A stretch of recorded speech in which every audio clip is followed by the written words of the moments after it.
Well, hail farmers, Angie. How are you? We made it, people. We made it live. We are here. We are here. We are here. Oh, folks, Good, I will good, tell good, you, good. Angie and I've sat through that intro now twice because someone wind wind up paying attention to try to get the privacy settings turned off and therefore public settings, and in return wound up not hitting the go live button. And so I'm talking to Angie. I'm like, I don't think we're live I'm after like, all Don, there's no messages coming through. What happened? I didn't get any alerts, but now the alerts are coming through. I'm like, oh, that. we did. Oh my We gosh. made it. We made it live. So, Yes. Well, welcome in, everybody. It's good to see you all. It has been a little while. A little while. it has been traveling the world and just now we're settling down. Listen, Yes. I was talking to a coworker today, and we were both saying that it felt like it went straight from summer to winter. Like I don't think we got a fall at all. It's just Yep. cold, and I was just like, wait a minute, heated blanket on, air off, heat on. I couldn't take it now. I couldn't take it. Well, it's interesting. It's like you're right. We just fell off a cliff. We were making 100 record 100-degree plus weather here in Arizona, and then one morning you wake up and it's 78 degrees, and you're like, "What the heck happened? How does this work?" And then it's funny because my mother-in-law turned 90 on Thursday, and so Right. we flew to Puerto Rico. We had a big party on Friday, and then Friday evening, and then Saturday we did brunch. But in Puerto Rico, and I guess because I'm not accustomed to it here, because I don't know, and it's crazy. But you go into the buildings with air conditioning, and it is frigid, not cold. It's frigid, and then you get outside, and it's so humid and hot. And I'm like, holy crap! I was chilly and then sweating, chilly and sweat, chilly and sweat. I don't like chilly and sweat. That's just not. Jamaican. And I take my wrap everywhere. I have it in the car. When I go into a restaurant, I just bring it just in case because I'm always cold. You would have been cold in those places because and then of course every once in a while, and me, I love cold, or I thought I did, but hell no, because it was ugh, underneath the vents. I wind up under a vent, and I'm like, holy Christ, I know I look like a polar bear, but Lord have mercy. That's it. It tests your resolve. Hi, Oh, Katie. Hi, Star Lab Burst. it does indeed. I'm like, holy moly, what is this? So anyway, but hey, everybody, welcome in. Thank you for coming in. Thanks for spending some time with us. We missed last week, and because of traveling and so forth. And then Miss Angie was in Michigan, getting chilly as well because it was. What was it like there? Was it cold there, or was it It was was it warm? frosty down. Well, okay. So when I first got there, I got there on a Thursday, and it was okay. And it got all the way up to like 80 for the first 3 or 4 days, and then by the time I left, they were de-icing the plane. It was like under 32 that morning because I left early morning. And so when my mom took me to the airport, there was frost on her windshield. Like she had to turn the air on, Right. defrost the windows before we could leave. It was cold, cold. So Even um, sounds cold. It I was, sounds cold. and I was flying. I was flying back here, and Keena was flying in because it was my mom's birthday weekend. Oh, So yeah. Keena and my brother flew in that weekend, and I was flying home. And I said, Keena, you're gonna need a coat. It's cold. It's Well, cold. Angie, I will tell you what. I had a chance to see the pictures of your mother. And if you did not tell me that was your mother, I would have to say that was one of your sisters. Your mom makes, I don't know what whatever 70. she's been cooking and eating, and whatever she does to keep her regiment of her body. She'll tell you it's cocoa butter. She says, I have to put my cocoa butter on every day. And she'll tell you all day it's cocoa butter. And not like Vaseline cocoa butter. Like she has an actual tube of cocoa butter that she puts all over, and she'll tell you it's the cocoa butter. Well, what you know what I'm gonna have to It's the agree cocoa with her. butter. I'm gonna have to agree with her because she looks amazing.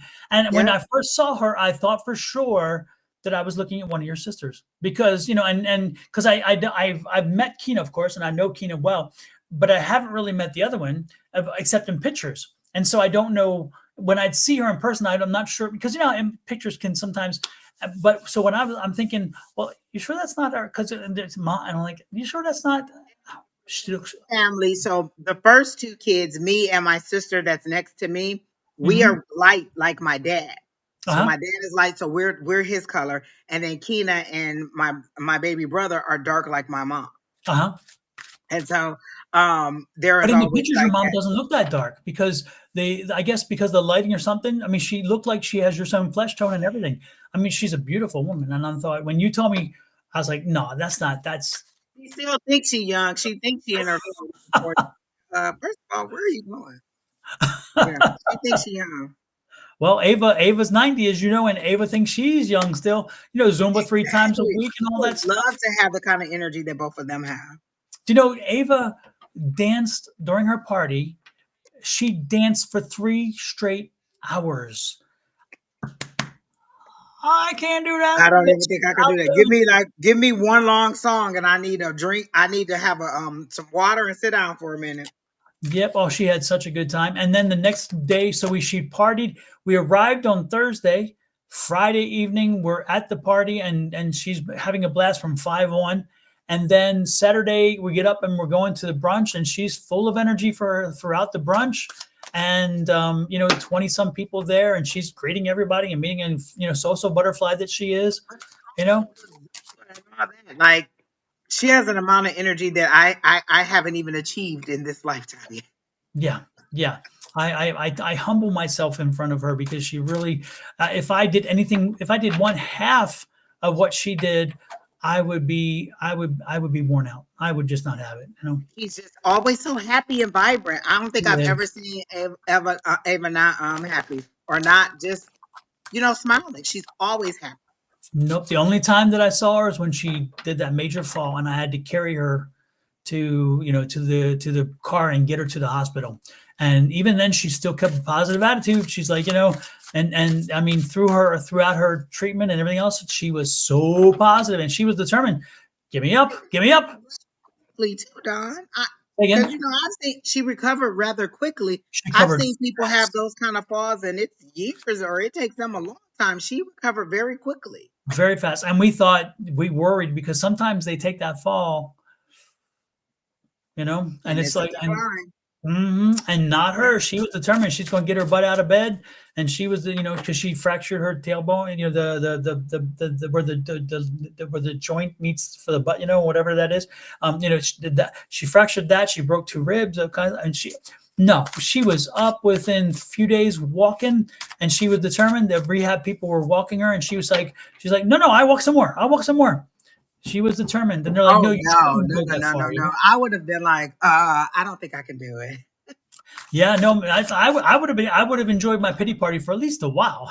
Exactly. But no, she was I determined. would She hire had to get home to her somebody to dog. take care of me, to fix me some food and all that. Just I Yeah. think I Oh, need to she rest was. a little But I'll while tell you longer. what, she loved. What remember, she's from Puerto Rico. I think you know that, of course. But most people out there, I don't know if y'all know this, but my mother-in-law is from Puerto Rico, and so in Puerto Rico, she has brothers and sisters, and some of them has wound up in care facilities, and over there, the care facilities are not like they are here. I'll put it that way. Okay, I'll just put it that way.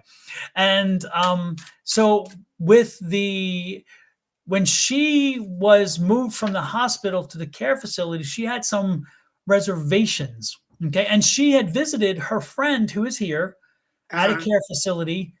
And, she talked about how it wasn't the best. And so she was expecting maybe not the best. Okay. And so right by our house, maybe 10, 15 minutes away at most, they have a really great rehab care facility. And so that's where we arranged for her to go.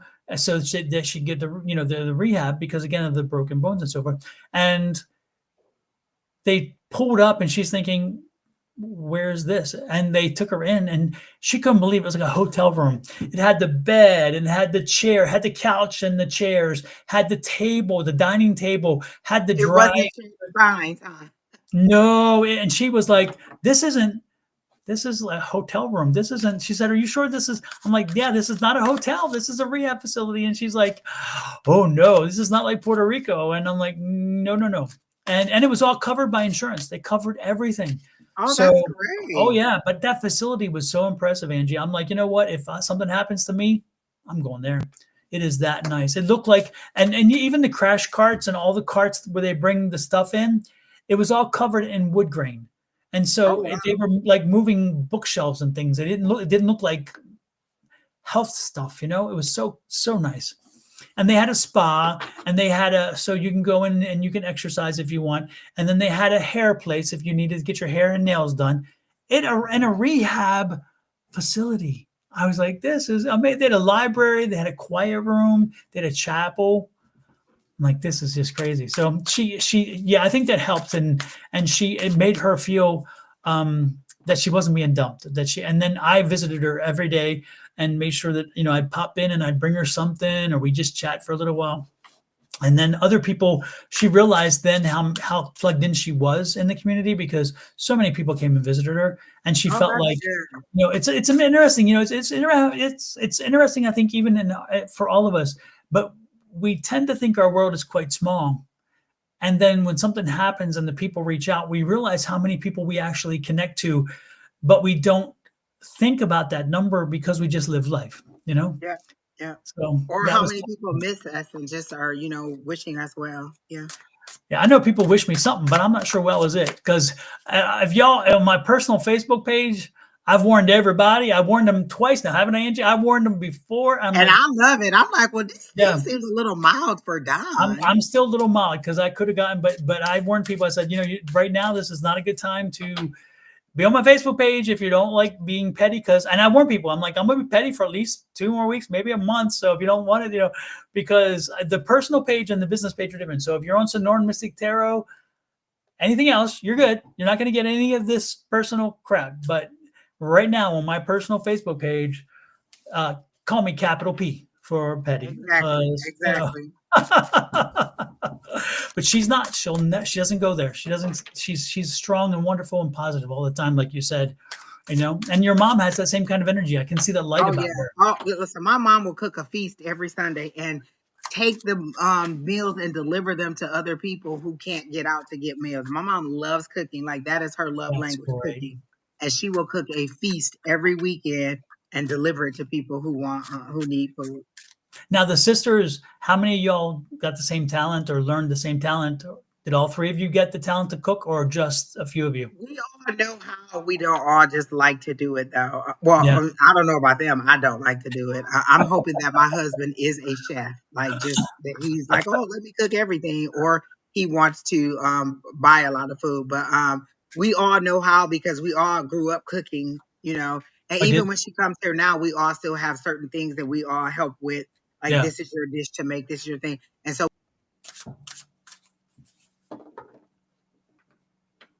we all still do that. So we all What is know her how. favorite? We just don't like. That she likes What to is her cook. That she favorite? likes to cook. She likes to cook soul food, just a Mhm. big huge feast over and over and over again. So any combination of soul food she likes to Now, cook. is soul food in Michigan the same as Southern soul food, or is there a variance between soul For food? her, it is because my grandmother was from Mississippi. So for my mom, it is soul food Oh, is okay. So it exactly that. is true Like, soul food. at the beginning of the year where you do the black eyed peas and Yep, she yep, knows yep. how to, she does the greens and she does the Right. beet, she knows how to do all that. So Yeah, for her, yes. I don't know for everybody else, but for my yeah, mom and the way we grew up, yes. yeah, yeah. Because I And always a wanted. lot of our family, even extended family, people that married in, a lot of them were from down south too. And Yeah, so they all kind of migrated up to work at GM. yeah. And Well, so for them, yeah, pretty much. it's interesting too, because and even when I say Southern food, the funny part is like, say you say, I guess Southern and Southwest is also different too, because like if you're in the Carolinas and you want barbecue and pork, right? And you want some barbecue pork or something, that's going to have a little more of a vinegary flavor, right? And then you go on to the southwest, and you get more into a more smoked peppery flavor in And your that's what she barbecue. is, more that smoked peppery flavor. Exactly. Yeah. And so it's interesting how, I mean, the flavors are a little different, and you can taste it, and like the you're like, there's something here. Like the cumin. Cumin comes in the Southwest, not so much on the other side, and Yeah. it's interesting. Pulled pork is pulled pork to me is like the quintessential taste test, because if you try pulled pork in the Northeast, it's sweet and barbecue sauce. If you try it again in the Carolinas and Georgia, you're going to get some vinegar in there. You come down into the Southwest again, you're getting that not sweet. You're going to get the barbecue flavor with the smoke. you know. Yeah. And then if you And go my on the mom will barbecue all times a year. She barbecues every year on Martin Luther King Day because for one, it usually falls on Keena's birthday. So she Mhm. usually does a feast for all of our birthdays. And so she would always barbecue for Keena's birthday. And you know it's cold and snow in January in Michigan. She Oh doesn't yeah. care. She'll pull that. And my mom has had custom made barbecue grills made for her. Like Mhm. people have bought big giant. She's had big commercial kind Mhm. as her personal use. Yeah. And so my mom will cook. Yeah, she Yeah. loves to cook. She's had people be like, "Oh, we're having a funeral. Can you cater the funeral? Oh, we're having a baby shower. Can you cater the baby shower?" Like people will pay Nice. my mom to cook, or they'll buy all the food and say, "Can you cook this dinner for me Yeah. for whatever day?" And my mom will just cook all the food for them. That is really cool. I love it. I love it. Knopfkemoff. When it comes to brisket's the same way. Brisket will have this because of the barbecue sauce. Generally, they're not the brisket itself, but I can tell you that the rub that they use for barbecue again tends to be a little different based on where you are. And I will tell you this much right here can make a Texas style brisket that will keep you wanting to come back. Dry rub person, I don't necessarily have to have the sauces. I'm Mhm. very much let the meat speak for itself and Mhm. the seasoning. So I don't necessarily have to have sauce. And Mhm. you know, like my mom, she'll do half of them with sauce and some of them without. I just don't need it all the time. Mhm. If I do, I'll go ahead. I'm okay to dip it in the sauce because Yeah, she'll make a I lot of do a it. dry rub on my barbecue brisket, and I have to take some of the fat back off because some of that fat back is too much. And so I cut it so where there's still some on it, and then I make sure that I dry rub both sides and I flip it so where the fat is on top, so where it slowly releases into the meat.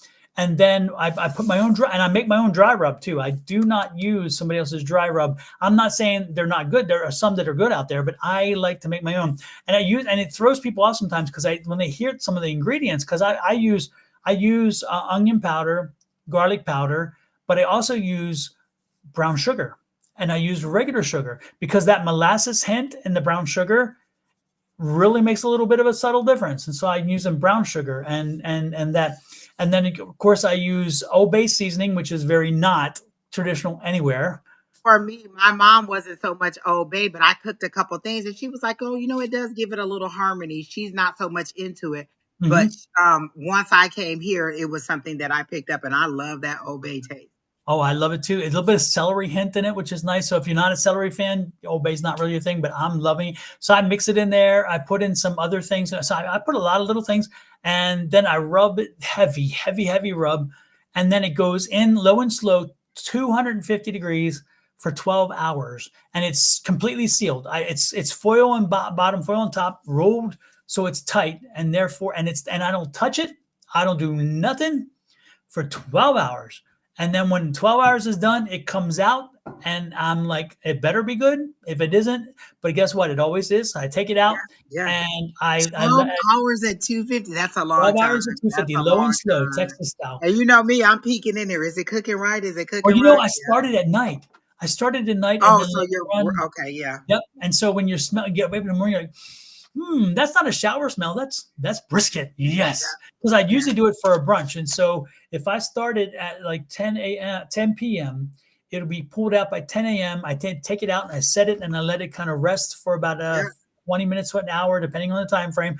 Usually about 11, I'm ready to start slicing it. And by 11:30, we're eating. And so it's like, it's great. And I'm like you, I put sauce out, but my family, most of them, they don't want the sauce. They just want Yeah, dad that's meat. me. They don't I'm want okay with it or without it. Yep, I don't have to have it. And yep. usually when I go to a restaurant, I tell them no sauce. Like I Yeah. prefer to have sauce on it. Yeah, no, I'm telling you, if you and I'm with you, if you should treat a brisket or any meat um like a standalone thing. And if you do it well and give it the respect, when somebody eats it, they're like, I don't really need the sauce. And I love, and also because the way I do it, it's still juicy and it's and therefore you don't need the sauce to wet either because my brisket's not dry. If my brisket's dry, I feel big time. And guess what? I never fail because my brisket's never dry because it's 12 hours and I know the size I need. If it's too small, it can't go 12 hours. I know when it's a 10-hour brisket, but I know by looking. And you know how I learned this? It's funny because I learned this through one of my sons was in the Boy Scouts in Houston. And every year, the Boy Scouts, as a fundraiser, would do a brisket drive. And so they would have one weekend where they were in this church parking lot, and they sold pre-ordered briskets. And so they already knew the number they would have to make. And so they started on Friday night, and they would make a 12-hour cycle into Saturday morning, and then those would be already told who.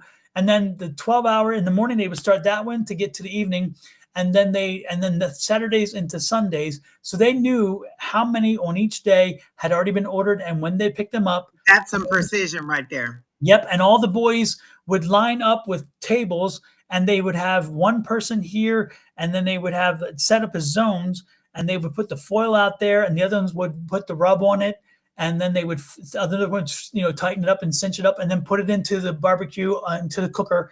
And again, it was all an outdoor, big, massive outdoor, like a barrel cooker, from and it was, and this was every one weekend every year.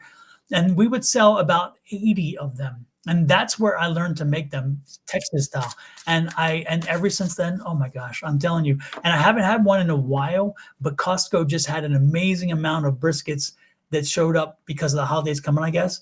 And so the family's going to get one, even though it's only a few less of The it around. family's gonna get one. Yes, Just Miss put me a Angie. little piece in a little bowl, and I'll just stop by and get it. Exactly. Well, we owe you a meal anyway because we're inviting you over. Oh, and our ghost, I haven't been the only one to see him now. Our visitor visited upon Ed last night and scared that shooty boots out of him. Listen, everybody was asking about. Well, Harley was asking about that last night in class. And I said, no, I haven't been over there yet. I'm still waiting. I said, Don's been traveling, but once he gets settled, we'll decide and we'll hook it up. Yeah, well, Ed told me when I told him, I said, Angie's coming over, and he's like, really? I said, yeah, and he's like, good to see her. I said, no, she's coming over to visit with the ghosts, and he's like, what? And I told him, he said, are you sure that didn't hit the switch? I'm like, I never hit the switch and whatever. And then last night, Mr. Doubting Thomas, he walked into the room, he turned the light on, was in the bathroom, the lights, plural, switched off, and he's like. He comes out and he says, I think we have a ghost. I said, Did it turn the light on? He said, no, it turned it off. And I'm like, okay. He said, I don't know if I feel comfortable. I said, I need to give me a shirt made with my little Tangina lady on there. Tangina lady on there so I can wear it. Oh my gosh. Exactly. So we have to have an event where the class comes over because I know that, remember the class members. They were asking about it last night. And I was like, nope, I'm just waiting on Don. As soon as he says it, I'm on my way. Yep. I'm on my way. So we should talk about doing that. We should talk about doing that maybe this weekend or next weekend, so where everybody can come over and you look at your calendar and see what works. So I know this Saturday I have a psychic fair this Saturdays, but other than that, I'm good. Yeah, and I think Sunday we're headed down to Southern Arizona, so it would have to be the weekend after that. Well, let's talk. Let's chat. I'll have people call my people. We'll talk. Exactly. Your ghost call my ghost. Exactly. Lord have mercy. Oh my goodness. Well, Angie, I guess we better get to reading here. We're ready. Oh, and the questions. And Julie said she liked my background. I was telling Don, I bought this from the wellness fair. Susan's son had his shop, and he was selling this. And this is actually a blanket that he was selling. So usually when I get done, I take it off the wall and put it on my bed because it's a nice blanket too. Yeah. But it was so pretty. He was selling these blankets, and he probably has more. But yeah, he was selling these, and I had to have it because I love that sun and moon, and the colors were beautiful. Yeah, no, I like it too. I when I saw it, I was like, wow, this is not. And they just pop. They really do. Yeah. They do a good job there.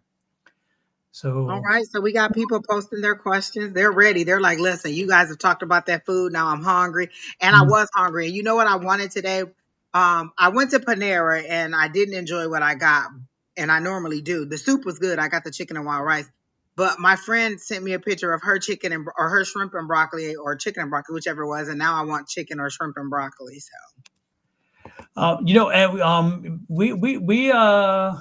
We have a little bit of a following, come to find out, Miss Angie. Oh. Yeah, in Puerto Rico, people know of us. Oh, what? Yes, and they watch. I was told by a few of them, they're like, they love the energy. They tell me that for them, we are like a TV show. So Listen, now you know that when I watch the playback on the next day, or when I watch you and Shauna on Thursday mhm. mornings, you're on my TV, so you are like a TV show for me. Well, that's what the kind of how they were. It was kind of interesting how they were talking about it, and they were like, it was interesting. They were talking like, hey, you guys. They said it's they love the fact that it wasn't. They love the metaphysical, but they Uh-huh. also just love the fact that they can tell that we enjoy doing this and that we enjoy each other's company too. But And we're still kind of like mesmerized when we have a reading like the last one we had, like that yes, mediumship one where we added Bonnie. We're still overjoyed, like, oh my gosh, look at how great that was, or look at how we connected like that. We're still like yes, starstruck sometimes by it. So I yeah. love it. And folks, for those of you who don't know what Angie was just talking about 2 to 3 weeks ago, when we were last on, I think it was we were the October 30th, if I'm not mistaken. Remember, I think it was October 30th. And I could be wrong on that date, but I'm almost certain it was October 30th. We were about 45 minutes in to conversing as we do, and then starting to read. We already read one person, I think, and then this was the second person, and Angie called them, and I was actually paying attention to something else, and then all of a sudden I got the hit, and Angie had already had the hit, and I'm like, boom, and I'm listening on. That's what I'm getting. Forever, Don. It was like 30 or 40 minutes we read that lady, and it was Longer, amazing. longer. It was an hour. Oh, really? Oh, It it was, was amazing, remember, Don. Yeah. I edited down the film. It Oh, was over an hour because it was interesting, folks. You have to see it. It was, if you want to watch real, true mediumship. We're not talking Hollywood mediumship. Not that I'm putting it down, but reality is one thing, and you got to see it here. And the cool part is Angie and I are picking up these energies, and then all of a sudden there was a little piece of information that I was given and I was not comfortable with, not at all. And I've had years of doing this, but I was like, wait a minute. And Angie was like, I don't know either. And so we were thought, well, there's one person who understands death and dying. Bonnie is a death doula that's calling all angels 1111, and not only that, but she'd also we didn't give this away. She, when she came on, gave it away that she had lost a son too, and the person whom we were reading, the spirit had was a son who was coming in for his mom, and so it seemed so right. And then Bonnie joined us, and all three of us were picking up the same spirit. So, and we're not but they were getting different. We were getting different aspects of it. Like I was exactly, getting one thing, you were getting one thing, and Bonnie was getting everything, but it was the yeah. same spirit. It was And so magical. Bonnie's in Tennessee, and Angie's in the other side of Phoenix, and I'm in Scottsdale. We're all three different locations, and yet that energy was so strong, and it was confirmational energy because he was giving us specifics that we could never have known, and the mother was confirming those Yeah, specifics, yeah. as well as we were able to give her information he needed her to know. And we did not realize, I love this aspect. We were reading and wondering, why would he come in? Because he brought her in, he brought Bonnie in because Bonnie doesn't always watch. And so Bonnie was there that night to watch, and they needed it. Angie and I, he brought all of us into this moment together, and we're wondering what was the catalyst for it. And then the mother finally said that she had received on that day a letter for the 5-year anniversary, the final day which he could actually use his test score to join the government, a local government service of like a fire or trash or something, right? Yeah. Or police. Yeah, and so it was the fifth, it was the drop dead date for him to use it. And so it brought back so much memories and so much for her. And so it was meant for her to be there at that moment because she needed us. She needed to hear from him. And he knew that if he brought her here, that we would connect because he really came in strong. And it was And amazing. it was. So if you have a chance, go back. I actually am uploading it tonight. I've already started the process. It's going to be finished when we're done, but it'll be actually just a condensed version of just that mediumship. So if you see it on YouTube listed, check it out. And it is, and I've cut down a lot of the dead space inside, because again, when you do real mediumship, there's some dead space because you're listening to spirit and you're trying to connect. And so I got rid of some of that, but it didn't take anything that had any impact on the thing. I didn't cut anything out that was the rest is there. It's just I cut out spaces where we have to communicate with our spirits and therefore we don't talk, and that's gone. But it'll be there. Or go to October 30th. Our lives, go under lives on YouTube and go to October 30th and watch it there too. Starts at Or 45 Facebook. minutes. Yeah. Exactly. And you will see it. And I tell you what, it's crazy. I have a friend of mine, I showed it some of her, and she was like, she had chills. She's like, oh my God, I feel like I've she, watched it again, Don, because I was just like, whoa, this is yeah. crazy. This is crazy. Yeah, it was so, and for those of you who, it's fascinating. Angie and I have careers. We have jobs. We had jobs and have jobs. Angie works in a sector that is nothing related to this. And I don't have a job anymore because I'm kind of retired, and the jobs I had were nothing related to this. But when you have this kind of experience, it is the most affirming thing that the other jobs can't give us. It cannot give us, to give that mother that closure, to give her that moment of when she was going at her most dramatic, to be able to hear from her son to say, "Mom, it's good." I mean, oh my God, yeah. So anyway, I'll leave it at Is it Star Lab or Starla Burst? You're asking about Julie. Julie is in. You can go into either one of our subscribers list, and you'll see Julie Karen or Love Riot Warrior on YouTube. And the same thing on Facebook. She's on Facebook right now in the chat, but if you go in there, she's listed under Love Riot Warrior. Oh, Julie said today is the second anniversary of the Psychic Palooza. Yes. Oh, that We need was to so plan much one. fun. We need to Oh, we plan ate one. so much. Listen, if you go to Don's house, you're gonna eat good. If nothing else, you're gonna eat good. And so many people brought so much good stuff. And I brought what I always bring, nothing but cakes. And they were good as always. Yes. Let's see. So who we drawn to, Miss Angie? Let's see. There was somebody I had never seen. There was somebody who asked for career, general. So whoever. Let's see. Do, do, do, do.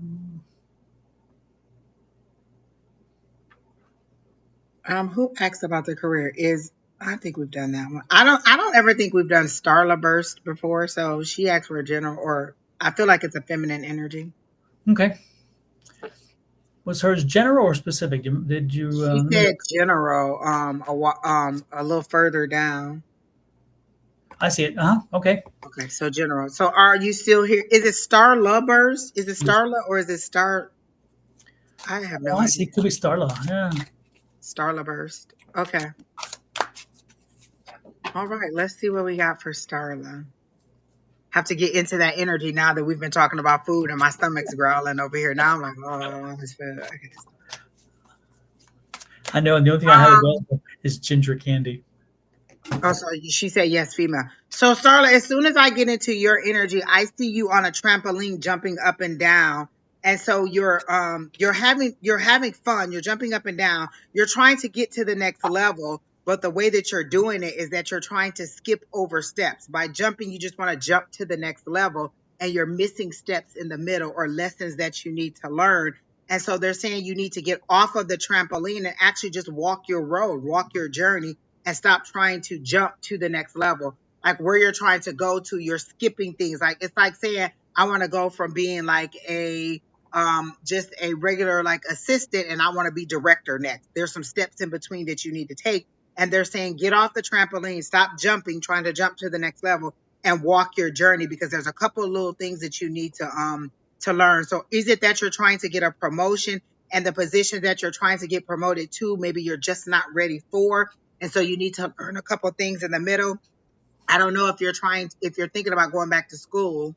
They're saying no because they showed me the Hierophant and then they crossed it out. So no, not go back to school, just on your experience journey. You need to get a little bit more experience and walk that path out. They said the money will come. So they showed me the money, but your dollar sign is this way. because um why is your dollar sign not straight up or is not moving? Like it's flatlining right now. So are you not making a knot? Oh, you are an assistant. Okay, wow, that's how they're showing it to me. So they're saying you're not ready for a director level yet. You're walking your way there.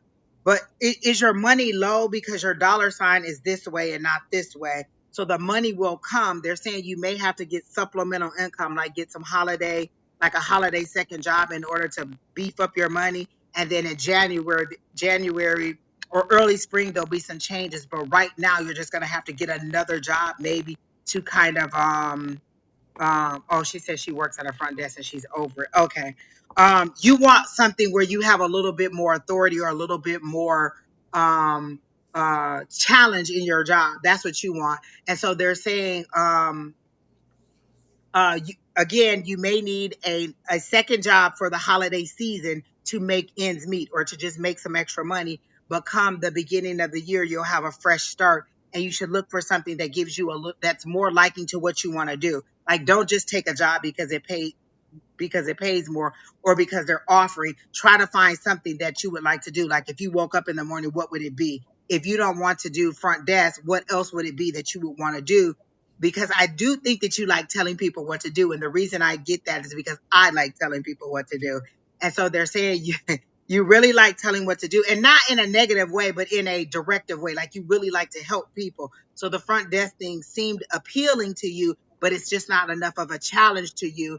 And they're showing me that finance may be an area that you might want to go into, like accounting or back office or something where you're helping to do reconciliations of money and stuff like that. So you may want to get into a finance area also as your administrative part. So that's what I'm getting for you. But it's up to you to decide, because they're showing me like 1, 2, 3 different paths. Like you can go to finance path, you can go more of a customer service path, or you can go a healthcare path. Is that something that you're considering? Because far off to the right is a healthcare path that they're showing me. But finance seems to be the path that they're showing me that will kind of challenge you the most and will give you that little, make that mind spin a little bit more. So that's how they're showing it to me. So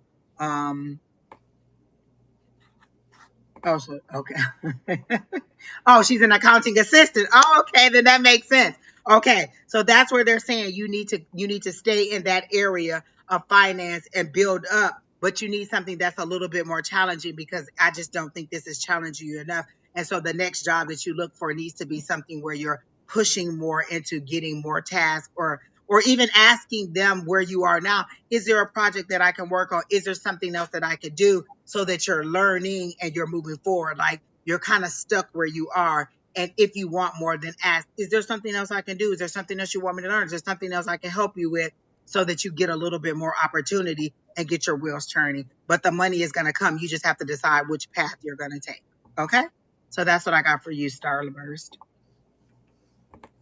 Super, super, super.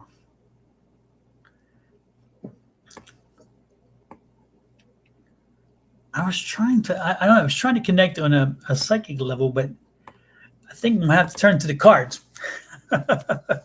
because of the energy. Just so I guess I don't, maybe not start, because I think that maybe this is part of what I'm here to discuss with you. Are you? Are I feel a bit like you're. Do you have like something? I feel scattered. I feel like I get the feeling like you were somebody who used to be determined. You knew where you were going. You knew where you were headed. You knew you again. It was this confidence about life, confidence about your direction, confidence about a lot of things. And then I get the feeling like recently that things have, again, that's changed, and it's like now you're definitely questioning more than you have before, and I get the feeling like you're a bit lost, and there's even a confidence question. Does this resonate with you? Because I was again trying to think about what I was getting, and I'm thinking I wasn't getting. I was getting like confusion. I was getting like whatever, and I'm thinking that's part of what I. The reason why I'm getting it's because it's you, and do you feel like there's it's like no matter what you do or whatever it gets like you can't seem to make the right choices right now. You can't seem to like you start down a path and you, even though it seems right and it feels right, it just isn't. It's always something just not quite right. And you're kind of your confidence, a confidence question now. It's like you and you were not like that before. Like you used to have the confidence that man, if you set your mind to it, if you were directed, you would do it. You know, exactly. Yeah, no, that's so that is what I'm so that is a real feeling. It wasn't just me not having it. I was connecting more than I thought. Okay. You lost motivation. Absolutely, absolutely. Okay, I get that. And so the reason why they're showing me that though is that the first thing I would suggest you star is you got to work on your chakras. You got to get your chakras lined up. Okay. And yeah, no, I get it. I totally get it. But right now you're not. Right now you don't have the what do you call it? Um, Mojo. Just metaphysical, maybe the metaphysical alignment. And so your energy is again your energy. And I know that sounds crazy because you're going to say, oh, well, it doesn't. I'm telling you, if you believe in anything, believe in your energy because we are energy. We are energy. And your vibrational level is very low and you're having a gut problem, and you're having a vocal problem. So you're not even, again, you're not speaking your truth. You're not speaking your hey Christina, nice to see you. You're not speaking your truth. You're not speaking you're not speaking up for yourself. And this comes again back to your energy level. And so we need to raise your vibrational level. And then one of the first things to do is getting your vibrational level raised by getting your chakras aligned. I would suggest to you a few things. First thing is that you need, if you can't find somebody around you or find somebody who can help you clear your chakras, go check out my videos. I have 3 meditation videos that are posted on my YouTube channel. One is to help you meet your spirit guides. One is to help you meet your loved ones who've crossed over. And the third one is to help you meet your gatekeeper. I'm not saying you need to meet any of those, but what I'm saying is if you go to watch that video, the first 30 minutes of that guided meditation, again, it's a guided meditation. I walk you up through a way in which you line your chakras. It is not the focus of the meditation for those who want to do the next thing, which is again connect to a spirit guide, connect to a gatekeeper, connect to your loved ones. But that first part will help you get your work to get your chakras aligned. If that doesn't work, again, check out other meditations that are on YouTube or even online, period. There are some great meditations that are, again, made to help you get your chakras lined up. Or find a practitioner, a Reiki practitioner or other practitioner around you who does this very thing and let them help you. Because first and foremost, it's your mojo comes from your energy. Your energy comes from you and your chakras. And when they're out of alignment, and again, I'm getting throat and I'm getting the gut, that is your most problematic. And you need to get those taken care of. So I would reach out to a Reiki healer if, again, you don't want to spend the money right now. The first thing to do then is go to either my YouTube channel, Sonoran Mystic Tarot, and look up the meditations. Again, there's 3 meditations up there. They're all guided. So all you have to do is sit back, relax, listen, and follow in the mind with whatever I'm guiding you to do.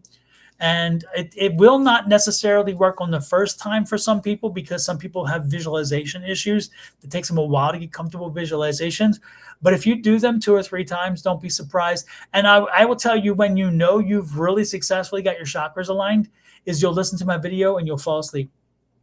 When you listen to my video and fall asleep, that means the chakras are now aligned because now you can rest. And now you're in that state of peace and tranquility where instead of getting to the top and connecting to whatever, you fall asleep. And I will tell you what, I know some people who've not slept for weeks and they send me and they said, I don't mean to insult you, but I fell asleep on your video. And I'm like, you have given me the best compliment you can, because a guided meditation to fix your chakras should indeed let you have such a restful state that you will take yourself into a peaceful sleep. So do that first. Do that for me. And then again, if it doesn't work, then try to find somebody who is a Reiki healer who will do a chakra healing for you, because that is the root cause. That is one of the root causes. Okay. Once you get the chakras lined, Don't be surprised if all of a sudden your vibrations are higher and now you're more positive and now you're more assertive again and you'll start moving forward. You've never been afraid to fail before. When you were younger and when you were not in this space, you were never afraid to fail because you felt, you know what, I wasn't failing. I was just learning a way to move forward one way or the other. And you would re-navigate and see right now that's you don't have that energy. You don't have that because you feel like I can't. And when you're doing this, you're like, oh man, I can do anything. So do that for me and then come back. Let us know next week or 2 weeks from now. Come back and report and tell me what you found out. Believe me, you will not feel you wasted time, no matter what. Because again, when you open up those chakras, man, I will tell you the world opens up to you. So You that's what I got should for you. get the links down. A couple people asked for the links to Oh, your you know what? meditations. I may have those. I'm glad you mentioned that because I forgot I did post those actually. And Um, while Don is doing that, Starlet, do you have do you have little littles? Do you have two little girls or at least one little girl? And they're making it seem like well, I have two questions. One, do you have little girls, or one or two little girls? And when I say little littles, I usually see them under 10. And then the second thing is, are you trying to relocate? I see you trying to escape because this card came up that walking away from something, you're wanting to leave. Are you trying to leave your city and go to another city? And you are very worried. So those two cards came up like something's keeping you up at night, but you're in a transformational piece. Like Don says, you're not aligned, your vibration. You're having an awakening and you just like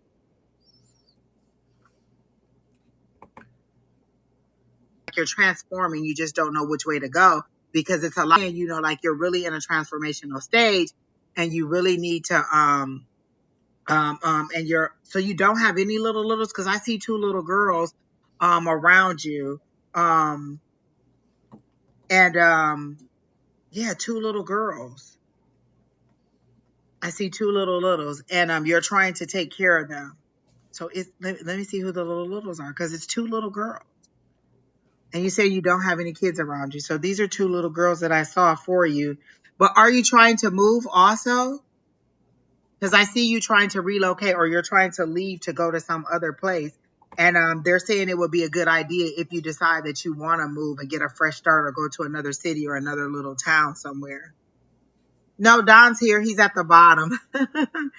Miss Bonnie said, "Are you alone?" No, Don's here. He's at the bottom. He's just sharing his meditations because a couple of people asked for them. So if you're trying to move to another city, then you should go ahead and try to do that and move on because they're saying it would be a good fresh start for you. Are you trying to get away like from a little bit of toxic environment or people who just don't always serve your best interest? And they're saying you should go ahead and go. It would be great for you, just a whole new city, a whole new fresh start. There doesn't seem to be anything that's holding you back. So just kind of get your resume out there, decide where you want to go first. Like, well, where do I want to go? That's how I moved here. And that's no lie.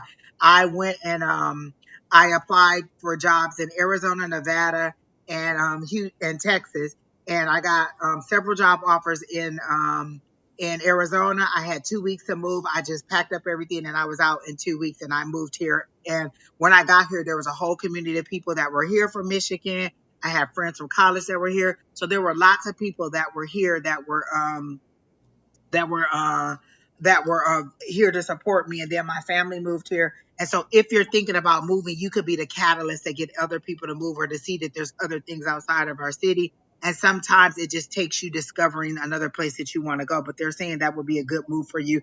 And I see that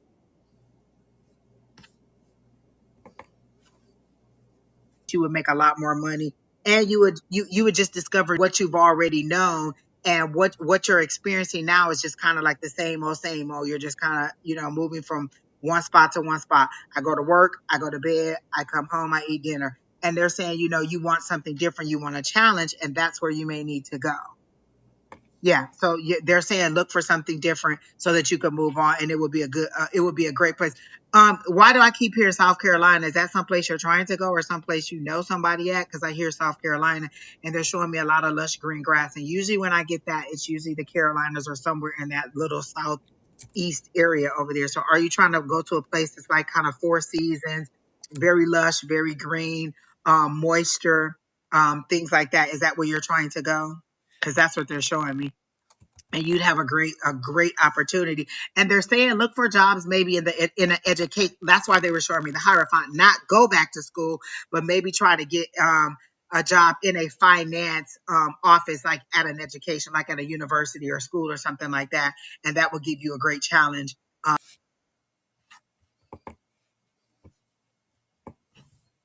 there also. So that's what I got for you. You're saying you don't have littles, but they keep showing me two little go into one of those areas because they keep showing me South Carolina.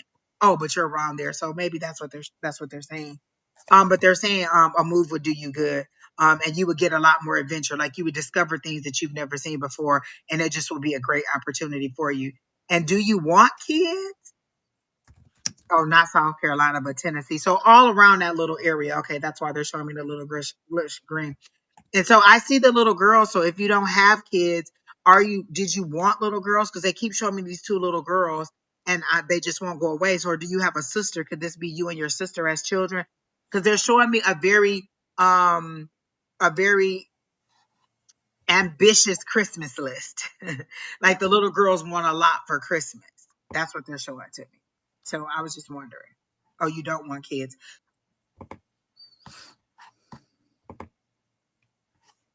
So maybe it's could it be you and a little sister because they won't let these little. But a move would do you good. Stay in finance, maybe at an educational place. So that's what I got for her, Don. Oh, you Nice. don't have siblings. So then I don't know who the two little girls are because they are clearly showing me a little girl. And I'm just trying to find this person who is on my list that is poaching everybody. So I'm just going to block them really quickly. Oh, did they show up on? I didn't see them on ours. Is it on ours? Yeah, it says it's falling you, and they're replying to the comments in the group. I just blocked them from my stream.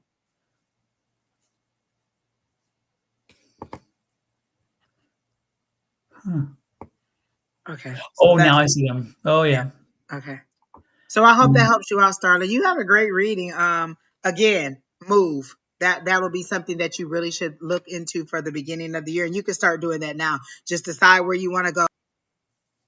Start looking for house area, start looking for jobs in that area, and it would be the fresh start that you would need because they just show you kind of like shedding your old skin and becoming a new you, but a new, more vibrant version of you. Like you're kind of just stuck in a whole hum lifestyle right now, and you just kind of want something fresh and new, and that'll help you out. All right, so that's what I got.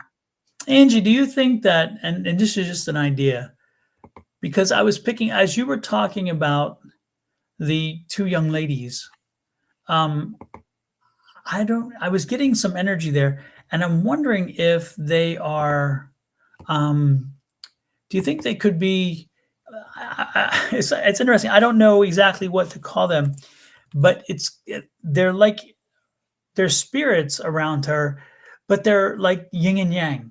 And that's causing the Oh, confusion is that no matter what the one says, the other one has the opposite. And they create that frustration and confusion in her that kind of keeps her paralyzed because she can't put them in check. And so one will say this and then the other one comes back and no, no, yes, no, yes, no, yes, no. yeah, And because it's clearly two little girls going yeah, back. They're childlike, and so she may yes. be ignoring them. Yeah. Yeah, and I'm wondering if it's again, I'm feeling like it's an energy, like a spirits. They're spirits, and they're kind of playful. They don't mean harm, and I'm not saying they're negative in that regard, but they do. They do. I think she needs to send them on their way because I think that they keep her confused and they keep her frustrated because again, it's I think this and no, I got to do this and no, this no, but it's this, and so she's back and forth, back and forth. It's like the little, And I the got that they were stressing her out because what they want, yes. like all the things that they want, like there was a list of things that they wanted. So I thought it was a Christmas list and they were stressing her out. Yeah, Um, and so she doesn't realize, like, it, yeah, they are definitely stressing her out. yeah, and that's kind of what I was picking up, and I think that may be what we're seeing in play, but I don't know for sure. But I was picking something up like that. Oh, she said interested because she feels like that all day long. And so you could do several things. You could send them on their way. You could sage your house and try to get rid of them. You could just pray to your higher power. I don't know what it is that you believe in, but I do feel like you're in a transformational stage too, with your belief system. And you could just ask, that they move these people away from you. They move these spirits away from you if they're not there for your highest and greatest good. To go ahead and send them on their way. Again, you could burn a candle. You could light. I would do the sage, because usually sage gets rid of spirits that are not for your highest and greatest good. So that could help you out too. But change. I keep hearing the song "Change Will Do You Good." Is that something by what is her name? Oh, Bonnie, was it Bonnie Raitt, or is it the woman who was with Prince. Is it with Prince? Was she with no, Prince? no, it was with Michael Jackson? Oh, the bicyclist. yeah, her. It's her. Whatever her name is, the bicyclist. Yeah, Yeah, her. Change will do you good, because I can see her, yep, and she's just singing that little song. Yeah, the blonde. change will do you good song, whatever her name is. Yep, Hey, exactly, where's Tina or Julie where you need them to tell you what the song is? But yes, exactly. Yeah, because Julie change would will know it do you offhand. good, and they're saying that's what your big thing is. Once you Yeah. do that, you'll have a whole different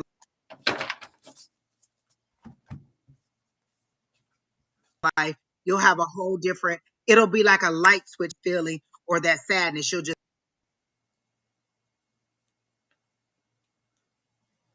have a burst of excitement that'll do. Who was it? Sheryl Crow. Sheryl Crow. Sheryl Crow. Yes, I Yeah, could see her, but I couldn't see her face. yep, Yeah, there it is. yeah. I I can mean, remember I her couldn't even boyfriend see her because of the name. racing, but Yeah. So yeah. they're saying, like, change will do you good. And that'll be what you need to start off fresh in the new year. But start your journey now. Start your looking and your planning to change your life now, and then dwell on those things. Like it's about to be a full moon on the 15th, if I'm not mistaken. Go ahead and release all those things that no longer serve you. Like Don has a great full moon ritual too, that you can watch, and you could do that, and you could do that link to that.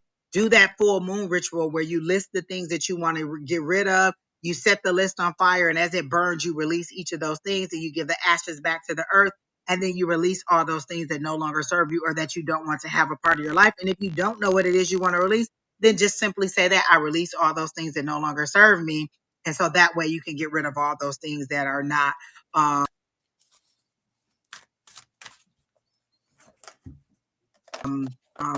Okay. So I hope that And the helps full moon, and the full moon ritual is only 5 minutes. I mean, it's very fast. you. They're not intense. They're not like something that will drive you crazy, and they're not full of steps that can't be done. They're very It's straightforward. fast. It's really fast, super fast. Yeah. And So I I would hope tell you, that helps it you works. out. It works. I've seen, a lot of people have come back and said, "Hey, this has given me," and not only that, but it helps.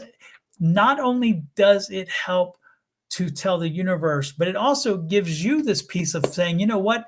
I'm taking control myself, and I'm telling myself what I need to do. Because a lot of times when we put it here, but we don't do this, we don't say it, it doesn't come to be. But when you put it out there, there's something about our psychology as people that when we put it out to the universe, now we feel compelled. We got to do it. It's like, okay, shoot, now I've said it. I got to do it. Yeah. Exactly. Like if nobody else knows, my spirit team knows, my higher power knows, and I've said it to myself. I got to do it. So yeah, yeah. I would go ahead and just speak Yep, those yep, things. Yeah. absolutely. And It's this just is, a change in mindset. It's just you believing it. yep. Yeah. And then I don't know if you saw it, but Christina Maldonado was on there. She was asking about the number of kids she was going to have. She can't comment because she's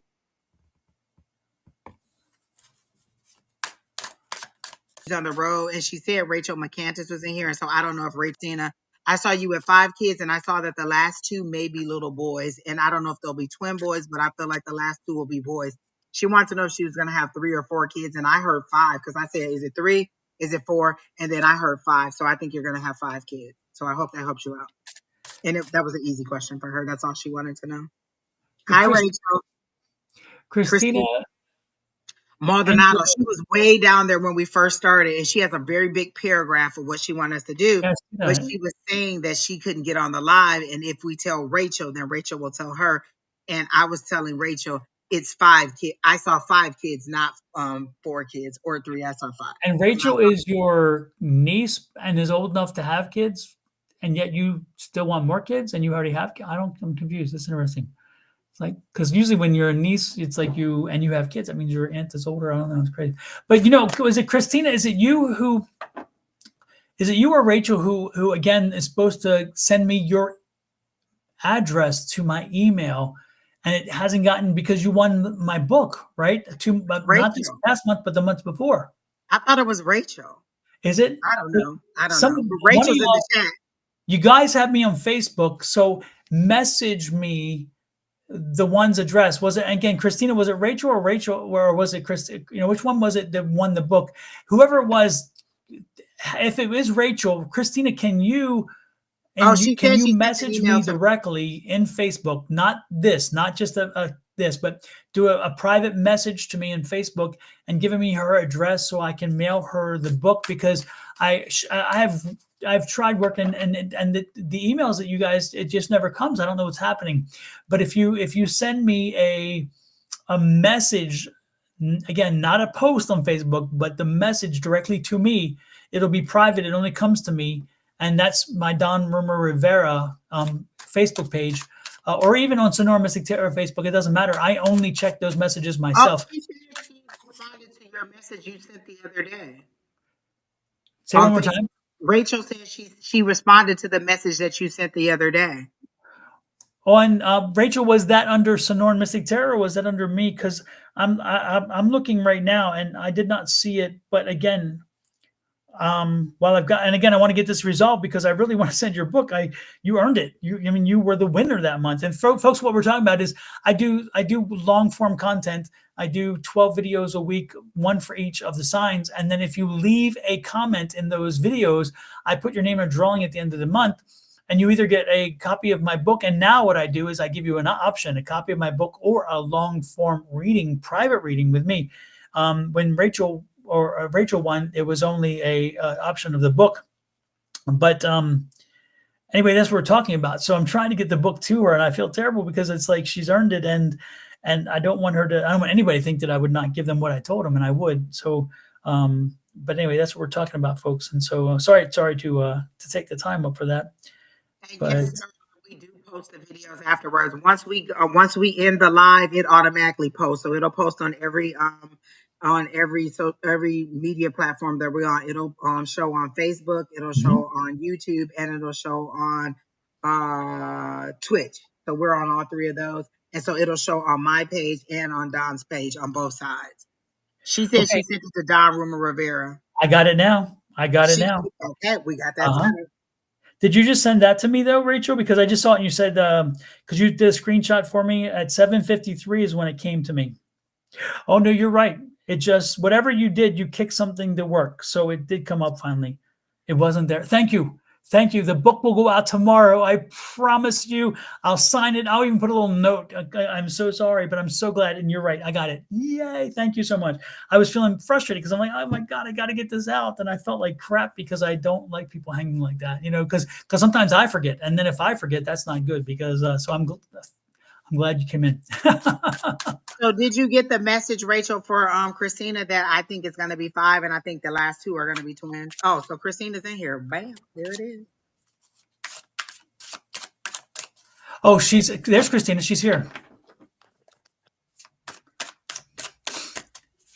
So Christina, Angie says, burp, burp, burp, 5, 5, 5, 5, 5, 5. You saw 5. Because I asked specifically 3 or 4, and then I heard 5, and I feel like the last 2 are going to be boys, either twin boys or like back-to-back stair steps, 5, 6, something like that. Like they're either the same twins or they're back-to-back boys. Rachel says, twins, get busy, girl. Oh, there you go. I don't know why anybody would want that many kids. Look, my head just started hurting. Think about all those diapers and kids and take me to school and take me to a soccer practice and run me around, catch me. Oh my gosh, my head is just hurting right now. Well, we adopted the 2. We had 1 and we adopted the 2, and that was. I mean, not that they're work, but our kids are staggered. Remember, Juliana will be 32 at the end of this month. DJ will be 25, and then Michael is 20. So Oh, we got them staggered. There was like, we needed to pace them. And the adoptions worked out just well. That was good. Starla says she wants zero. Starla, I hear you. Listen, my son, listen, y'all know Brandon is 18 and I'm not even looking in that direction at all. I went to Michigan to keep my grandson who was 6 months, and baby, he wore me out. You know what he confirmed is that I never want any more littles. No. Oh yeah. Well, I No. told you when Liam comes over. Liam is my grandson. My middle child DJ has a boy, and Liam is about 17 months now, maybe at this point, maybe 18. He comes over and he is go from moment to arrive to moment to leave. He is running and doing and doing, and we have stairs and we have our houses spread out, and he's pew, pew, pew, pew, and it's like quick. I mean, these little feet and these little teeny legs, man, boom and boom and boom. Before you know it, they done grabbed something, they done ran off with something. Listen, Mhm. and they need so much attention. They need you to do everything. I need some self-sufficient people in my life. Like if I put you in a bathtub, you won't tip over. If I tell you to go put your pajamas on, you can do that, and you don't need me to untie you because you done got all twisted up. If you need a snack, you can go in the refrigerator and get a little juice out, and I don't Mhm. have to do everything for you. I can't take littles. I need you to be self-sufficient where you can do some Yep. things by yourself. Yeah. Remember, we adopted the two boys. They were adopted. DJ came at 9, and the official adoption happened at 11. And then Michael came at 10, and his official was 11. I didn't do the baby thing. I didn't want the baby thing, didn't do the baby thing. And so having a baby at this point is like having the baby run. I'm like, oh, I'm tired watching, just watching. Could you Guess what? imagine doing? Guess what? They got 3 hours and they wore her out. It is a lot of work, and I God bless all of y'all who want 5,000 of them. But listen, I'm good. I am out of that business. No, thank you. Yeah, yeah. And the good part now about being a grandparent, they come and visit and they go. And then go home. They go. Have a great day. Have a great day. He's sweet as can be. Oh, I have a picture. I have a great picture. I think if anybody is on my personal Facebook page, you'll have seen it. Is that about a few weeks ago, on my birthday, which was October 28th, I'm sitting there. It was the day before my birthday, actually, but my son lives in Bali. My youngest son lives in Bali. So when the 28th came in Bali, it was the 27th here. So my son calls me, and at that point, my Ed is on the other side with and he was with Liam, our grandchild, right? And he was sitting on the couch, and we were sitting. We have two couches on the outside on our patio. So Liam, our grandchild, got off of the couch and he came around and came and wanted to sit with me. So he came over and he sits down with me, and then DJ is sitting over there. The father is sitting over there with Ed, and then my dog Ghost is running around, and so Michael calls.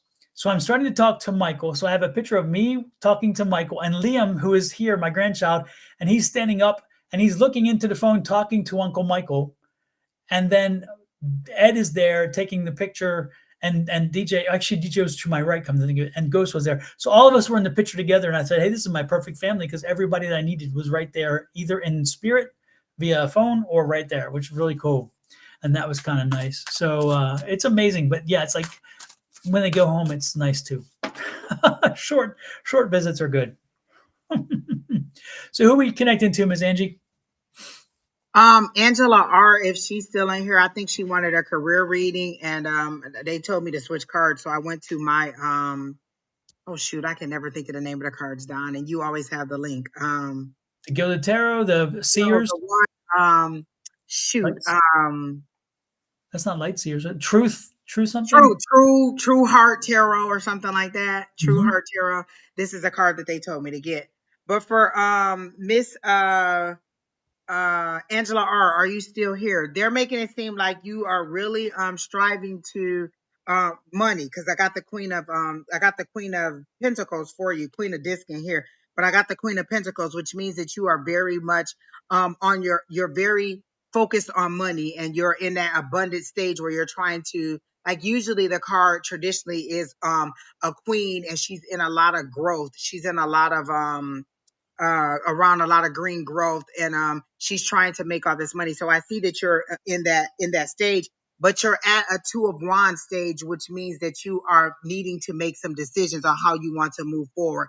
Like, do I want to take this path or this path? And so you have a lot of decisions that you need to make regarding your path forward. Are you thinking about leaving your job and you have something else that you're considering, like another opportunity that may be around for you regarding another job? And they're saying that you need to consider this other opportunity. It's kind of a lateral move, but it'll give you more opportunity to rise up. So are you thinking about leaving your current job to go to another organization? It seems to be a lateral move, like kind of along the same lines of pay, not much of an increase, but a little bit of an increase, kind of the same level, but it'll give you more opportunity to rise. And so they're saying you should really take that opportunity. You should go ahead and move on in your career path. And I'm heard not necessarily that you're not appreciated, but they just don't really know how to utilize the skills that you have. You're more talented and you're more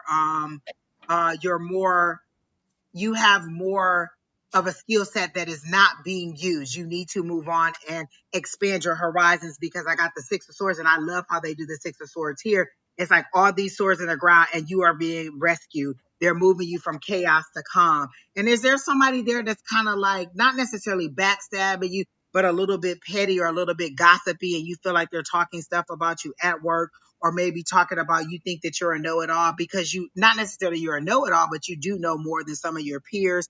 And so you just need a place where you will be challenged more and you'll be given more opportunities to grow. You're just stagnant there and they're kind of pushing you down, and not necessarily pushing you down, but they're not allowing you to expand and do what you need to go do. So you do need to move on. And if you haven't found this other opportunity or this other organization, then it's coming, and it seems to be kind of like, oh, here's a job here, and you just decide to apply for it, and then you're like, oh, well, it's not much of a change, but it is going to be a change. See the future opportunity in it, not the current, and so you will get a better chance. And so you should go ahead and move on. And the person that's actually kind of gossipy about you is a little bit jealous of you, because I think maybe some of your other coworkers, oh my gosh, and look what card came up immediately, that Seven of Swords coming. So somebody is definitely talking about you. See, this is behind their back. This is their fingers crossed. This is like, that fox energy where they're kind of talking junk about you behind your back. You're saying what field? That's so ironic, because I saw healthcare this way, and then I saw another path here, like legal or criminal, like maybe administrative law or something kind of that way, or legal or something to do with kind of regulatory stuff. And then I saw healthcare this way. But I feel like the more opportunity will be in healthcare, because you can go into any aspect of healthcare. You could go into like finance, you could go into regulations, you could go into like back office, you can go into front office. There's so many things you could do, but you need to expand, and whatever new agency you go into will give you that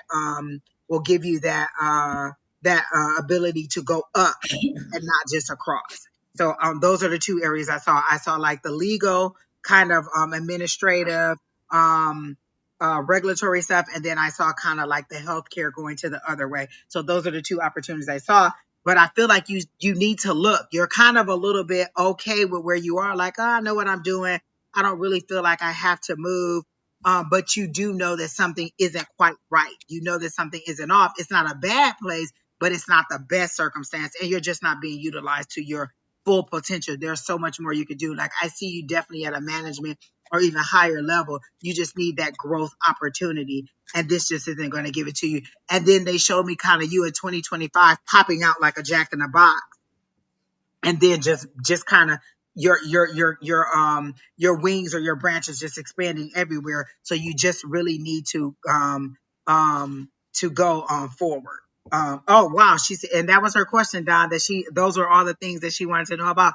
And so again, it'll be a little bit of a financial increase, but it'll lead to other opportunities, and your growth will be exponential. It'll go really fast in 2025. And you'll be like, wow, the person that I was in 2024 is nothing like the person that I am in 2025.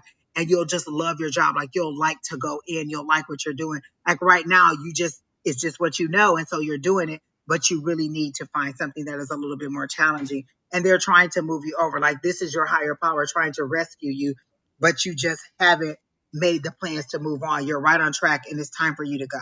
Okay. So go ahead and make those plans. So that's what I got for her, Donna. Super, super, super. Let me see what spirit. She said love. If you want love, you should have been on with Bonnie this morning. I didn't see anything for love for you.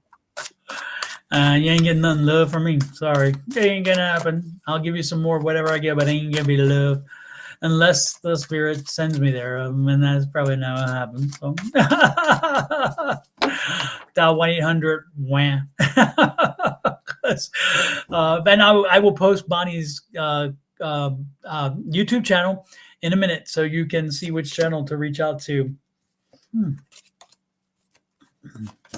Okay.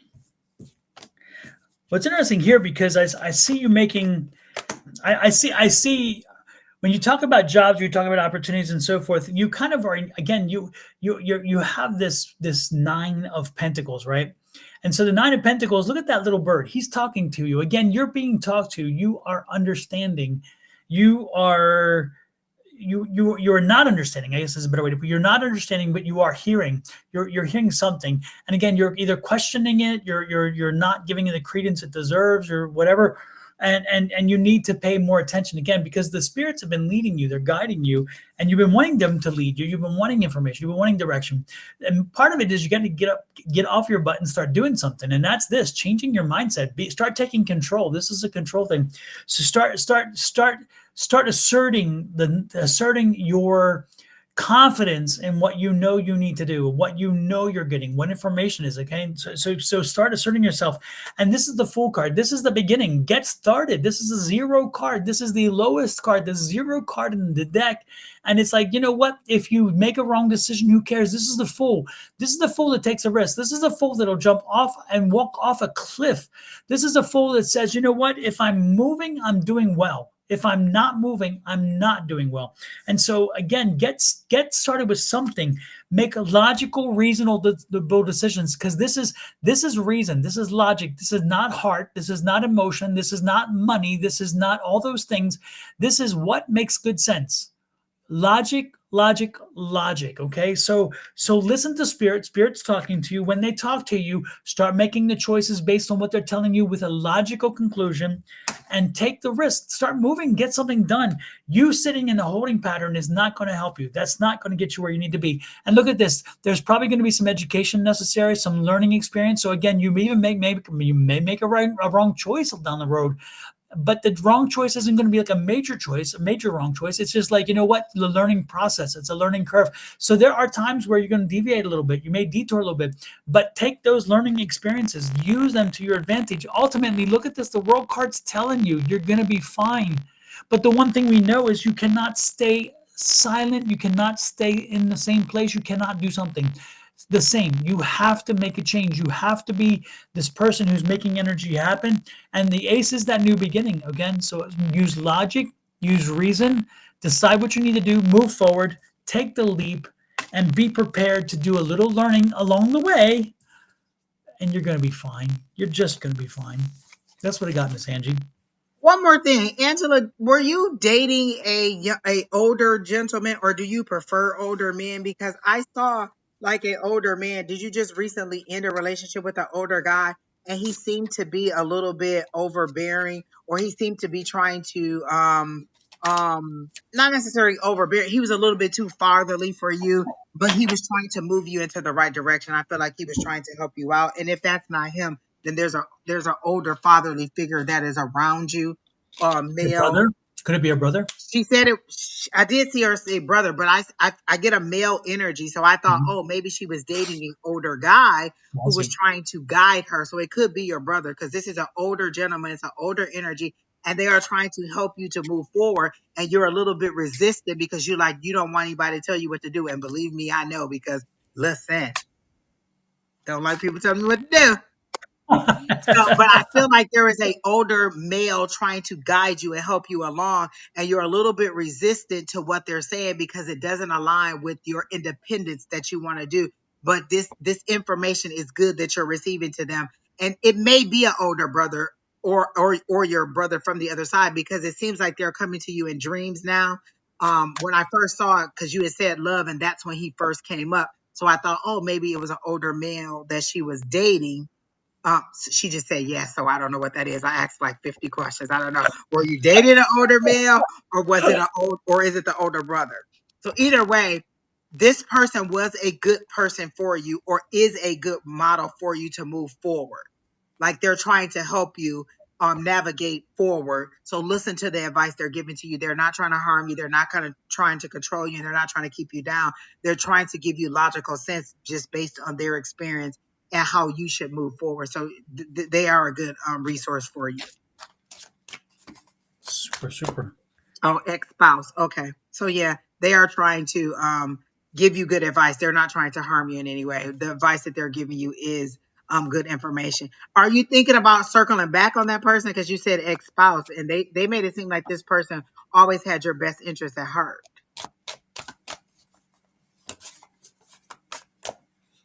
So I don't know. But again, they are not trying to harm you or hold you down. They are trying to give you the best advice moving forward. So kind of listen to them. Not, you don't have to listen to everything, but whatever kind of makes sense to you. Absolutely. And while you are listening to them, do a little listening to your conscious. Show us your love and support by hitting the like, share, subscribe, and follow buttons. They would mean a lot to us. Definitely, let's see a little bit of LOVE.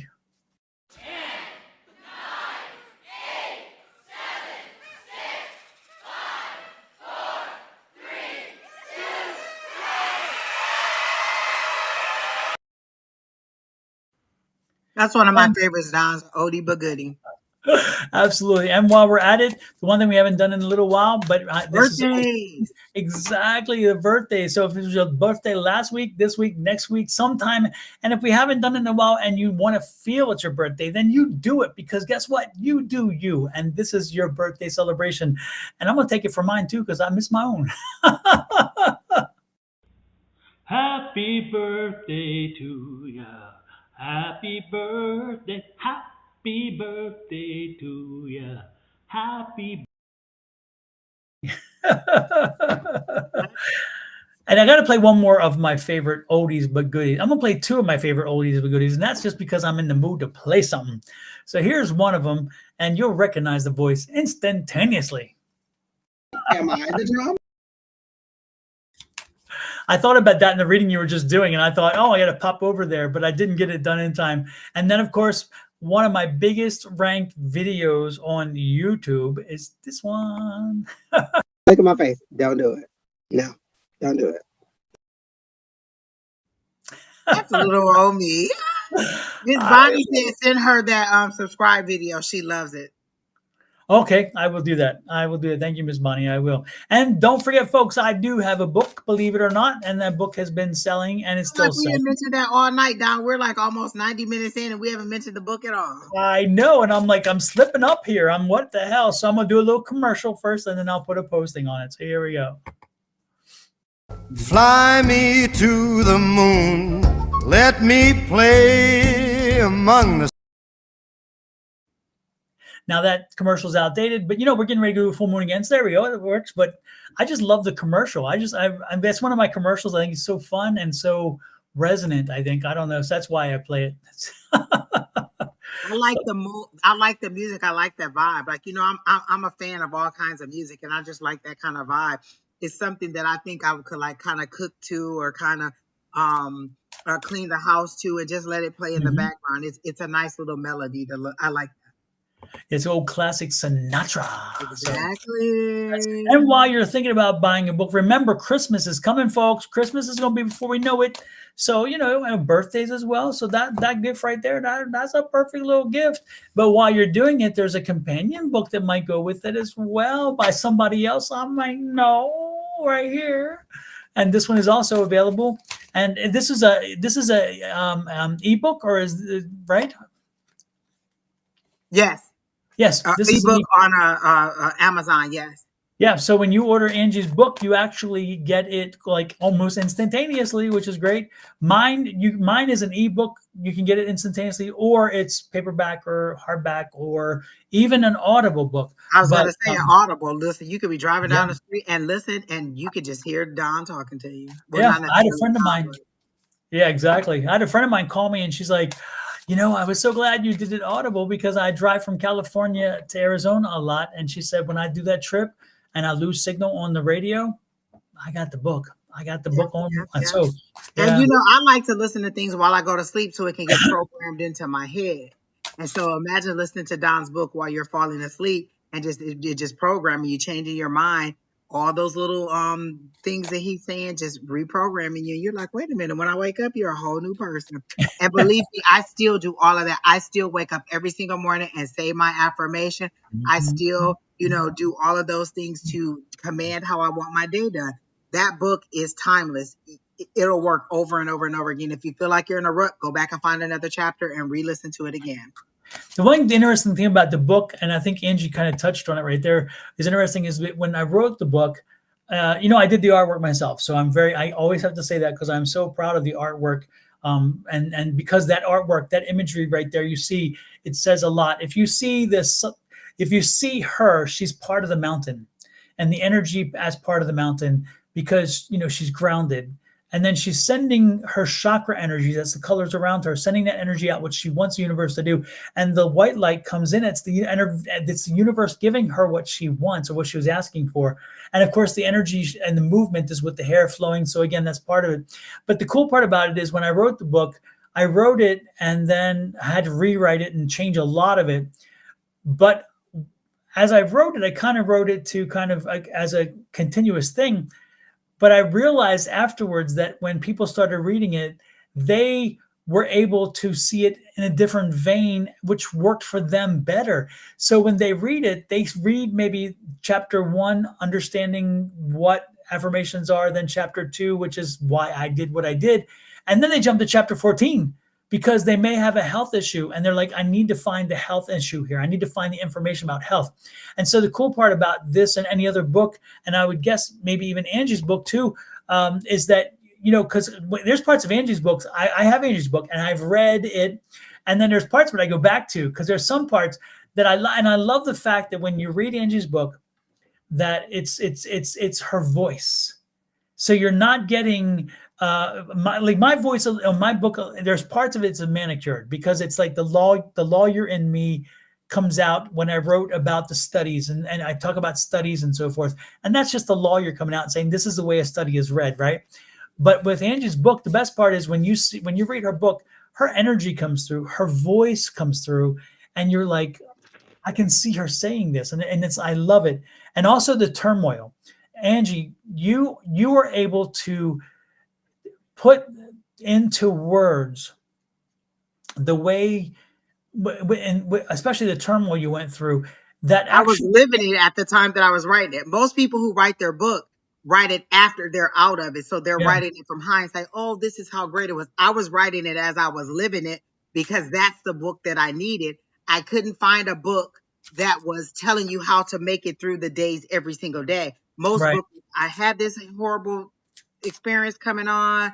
I prayed and now I'm better. And hindsight, everything mattered. This was me living it every day. How do I get from A to B? How do I yeah, get from eviction to back to prosperity every single day? And it was my grind every single day. And it was just the turmoil of it, the trauma of it every single yeah. day.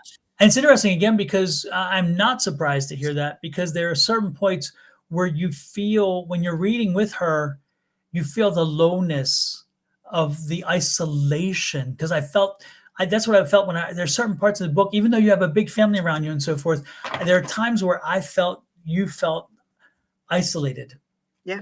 And it's like, it's amazing what we share with people. And then there's times where we can't share. It's like, that's our own pain that no matter what, no one can fix that, and they don't have the words, they don't have and you conveyed that to the point where it makes it clear to say that anytime somebody else then runs into an issue and you get into that space, know that Angie's been there Yeah. and that we all have, but Angie's been there and was able to tell you what What it probably, felt like and how I got to how I made it through.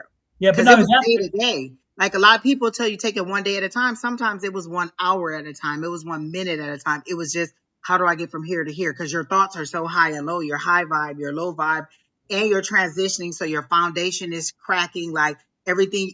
I'm fighting religion. I'm fighting spirituality. I'm fighting, income. I'm fighting family. All these things are changing at the same time. So every part of me is breaking at the same time. And I'm trying to hold them all together. And what my spirit was saying was, let it all fall apart, because there's a totally better you that is coming along. And it's learning to let go of that fight. Just walk through it and let that fight go. And that's the one thing that, again, that is so important to understand, is that even in your darkest moment, when once you read this book, you'll know that even in your darkest moment, when you are in a place where you feel alone and isolated, even though other people did not experience that same exact alone and isolation, they felt the aloneness and the isolation. And so you know that you are experiencing your own space of isolation and aloneness, but you're not experiencing something that hasn't been done before. And Angie gives you the roadmap to let you know that, yeah, you know what, you're there, but you'll eventually be there. Yeah. If you just keep moving forward, if you just keep taking 1 hour, like you said, 1 hour at a time, which then leads into one half day at a time, which then leads into one day at a time. And again, you take it as you need to, and you just move slowly but surely until each opportunity between the negative is longer and longer, until finally the negative subsides to the point where now the positive overtakes the negative. At one point, I had a little thing that I would repeat every day, and it was just something that would get me to, and it would be like seconds turn to minutes, minutes turn to hours, hours turn to days, days turn to weeks, weeks turn to months, and months turn to years. And I would just say that over and over and over and over again, and it would let me know that you're still progressing. And I would just say it over and over and over. And sometimes it was the only thing that I could do, because I didn't believe enough to think that God was even trying to rescue me. And so that was the only thing that I could say over and over and over to get me to the next moment, because prayer wasn't working. Again, my foundation was cracking. So prayer wasn't working. Religion wasn't working. Hadn't gotten to the spirituality part yet. And I didn't even know if I understood where I was going. So those were the only things I could say. And I would just say that over and over and over. And I would be like, okay. And that would be the only thing I could do sometimes. Sometimes you got to do what you got to do. So, folks, I think it's like $6.99, right? I mean, it's you can't get a better gift, and more importantly, not break your budget. I mean, you can't even tell me you can't afford it. No one can tell me they can't afford it, because the lessons are worth much more. And eventually there'll be a part 2, like the part that tells you how I made it to the other side. I just haven't gotten there yet. So maybe I'm still writing that part of it. This was the pain of it. This is just got to get it out. And so now it's time to go to the next part of it. But it was supposed to be a 3-part. I just haven't got to part 2. It will be a 3-part. Will be a part. Exactly, Don. Yes. There's 2 people in the chat who asked the question, and one of them, the Nicole lady, I got you if you're ready. You wanted a career, and even if you didn't, I think I got something for you. And then Linda says she's still in there. So for this Nicole lady, but go ahead and do Miss Susan, Don. Oh no, they're just this. Oh, okay. This is one other book that if you are interested in your abilities, then and psychic ability, metaphysical abilities, whatever you want, this book is a good one, because it gives you can dabble in different. You can read about dabbling in different types of metaphysical abilities. There are many different ways in which we use our abilities. And so this is a good way to do that. This is Miss Susan's book, by the way. And Miss Susan does live readings on Saturdays. And also Miss Susan is going to be on November 28th. She's going to be on a YouTube podcast. This is her second or third one. And she also did one in Scotland. I mean, she's wonderful. Yes. So it was filmed yesterday, I think. Yesterday, I think it was. And it'll go live on the 28th. And so she'll send us more information. Because she is very, very blunt. Like, I just love to Yes. hear her talk. So she's very blunt. Yep. So this is a good book to have as well if you're looking for this. And while you're thinking about it, if you want to practice your own metaphysical skills or even experiment to see if you have them, we have a free class on Tuesday night that we offer everybody. Again, no charge. And if you want to get more information on that, email me down here at this email address saying, "Hey, I'd like information." We send it to you. The class starts at 6 p.m. Mountain Standard Time, which is 7 Central, 8 East, and 5 West Coast. And we just get together and we practice. It's a bunch of us who are metaphysically inclined, and we practice whatever the metaphysical experiences we're doing, whether it's a psychic experience or whether we're doing cards or whatever. We all get together and we practice and we help build each other. We also answer each other's questions about, hey, when you have this, what do you do? Or what have you done with this? And it helps us to learn and grow better because, again, the way in which psychics grow is by learning their vocabulary and perfecting their vocabulary. And that's what we do by sharing that experience with other people. So you're welcome to join us for a free class. And we send you a link. That link can be used on any Tuesday, because we use the same link. But you can pop in and pop out as you go. You're not required. And there is no charge. We do And we not. have so much fun. We really do have a good time. Absolutely. Yeah. And And there's so no you're, judgment. That is a very judgment-free zone. We ask you to suspend all disbelief. yeah, and we're required to be judgment free. When you come, you leave your judgment at the door. You come to enjoy, you come to learn, to grow. It's a community and nothing more. A supportive And Miss community. Bonnie said, "What too?" Like, wait, Susan did a podcast. We're both like, what? So we're Yeah. excited to hear about that. So I can't wait to see that. It's gonna post on YouTube, Don. Is that what you said? Yes. Yep. Okay, cool. On the I can't wait. 28th. What just happened there? I didn't even touch anything. Holy crap. Maybe your ghost is working on overtime Could tonight. be. I don't know. I don't know what You know what? I'm happened. gonna have a session with Samuel tonight before I go to bed. I haven't really talked to him in depth. A couple of times I was walking around, and talking to him, but I think I want to have a nice little talk with him tonight before I go to bed. Just how you need that grandfatherly energy, so I think I want to talk. Uh-huh. So this is Miss, for Nicole, you said, right? yes, for Nicole. So Miss Nicole, you didn't give me a question, but I kind of got that you've been in a battle. Like, you've been really, like, they showed me you pulling a wagon, like pulling all of your problems behind you. And what I got, and they made me go to this deck right here, the Modern Witch Tarot deck. And I always like this deck because it's very female, very empowered, very independent, very moving forward in that badass kind of way. And so the first card I got for you, that right there, Modern Witch Tarot. So I got was the Six of Wands, and that's that victory card. After that 5, which is that chaos, which is that struggle, which is that fight. And so this is you coming into your victory. This is you riding in on your little horse. And this is that victory wreath that is up there. So this is you getting to your victory. This is you overcoming all those obstacles that you are coming. And I just feel the tears pouring from your eyes. I feel you being like, finally, I've been struggling. I've been pulling this weight. I've been trying my hardest, and it's just been a heavy burden, and I don't feel like I'm moving forward. And now they're saying that you are about to start moving forward. Your victory is coming. Did you just have a divorce, or did you just have a deep relationship that you ended? Because I feel like there's a loss, or there's an ending. There's a relationship ending that is very specific, but that was kind of long term, or that was very serious, or that was very heartfelt. So I feel like that's an ending that you're having too. And so I got the High Priestess, and I love the High Priestess because she's kind of in both worlds. She's in our reality, but she's also kind of in that spirit world, and she knows a little bit of things. And maybe you're not kind of listening to your intuition, and you're not listening to that gut feeling because you feel like it's off. It's been such a struggle that, could this be right? Could this be what I'm really hearing?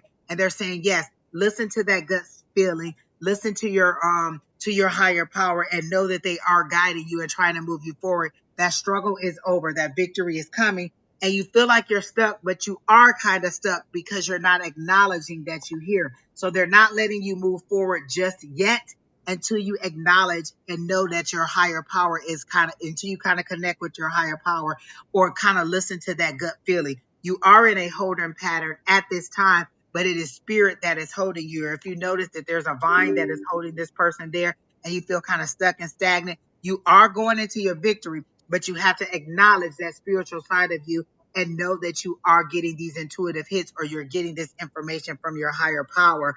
And they're saying you will move forward. Just kind of lean into that. And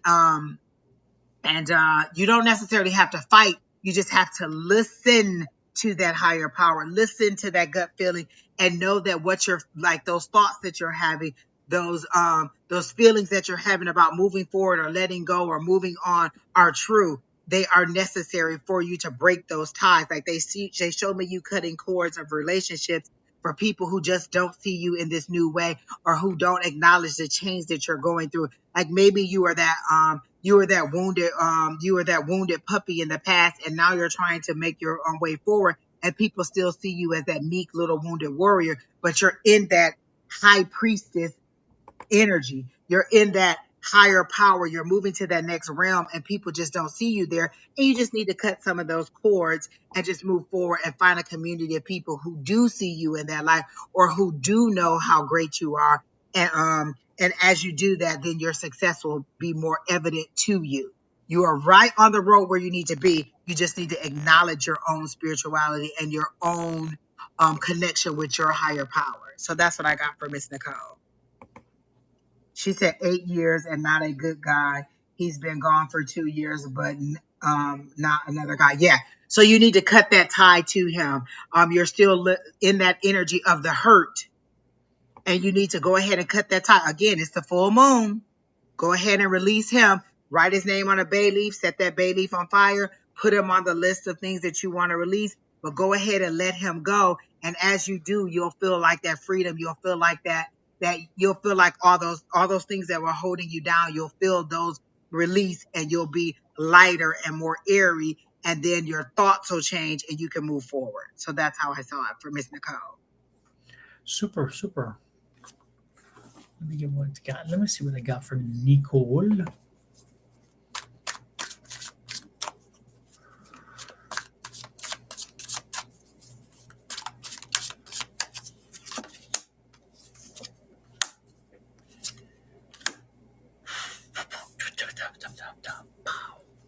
I like this card. Nicole, the universe is trying to take care of you. They're trying to give you something. They're trying to give you a gift, trying to give you something. But for some reason, you're not acknowledging it or taking advantage of it, because I see you kind of stuck. So let me draw on that. What's up with that? I got stuck too, Don. That's the same thing I got. Remember, I got the hanged man, so she is stuck. Yeah. But I think it's because she won't let go. She's living in the hurt of it all, in the weight of it all, and not seeing how to move forward. So she needs to let that hurt go. Yeah, she needs. It's like you're waiting for a message. You're waiting for somebody to do something for you, and they're saying don't do that. We're helping you. We're giving you the message. We're helping you.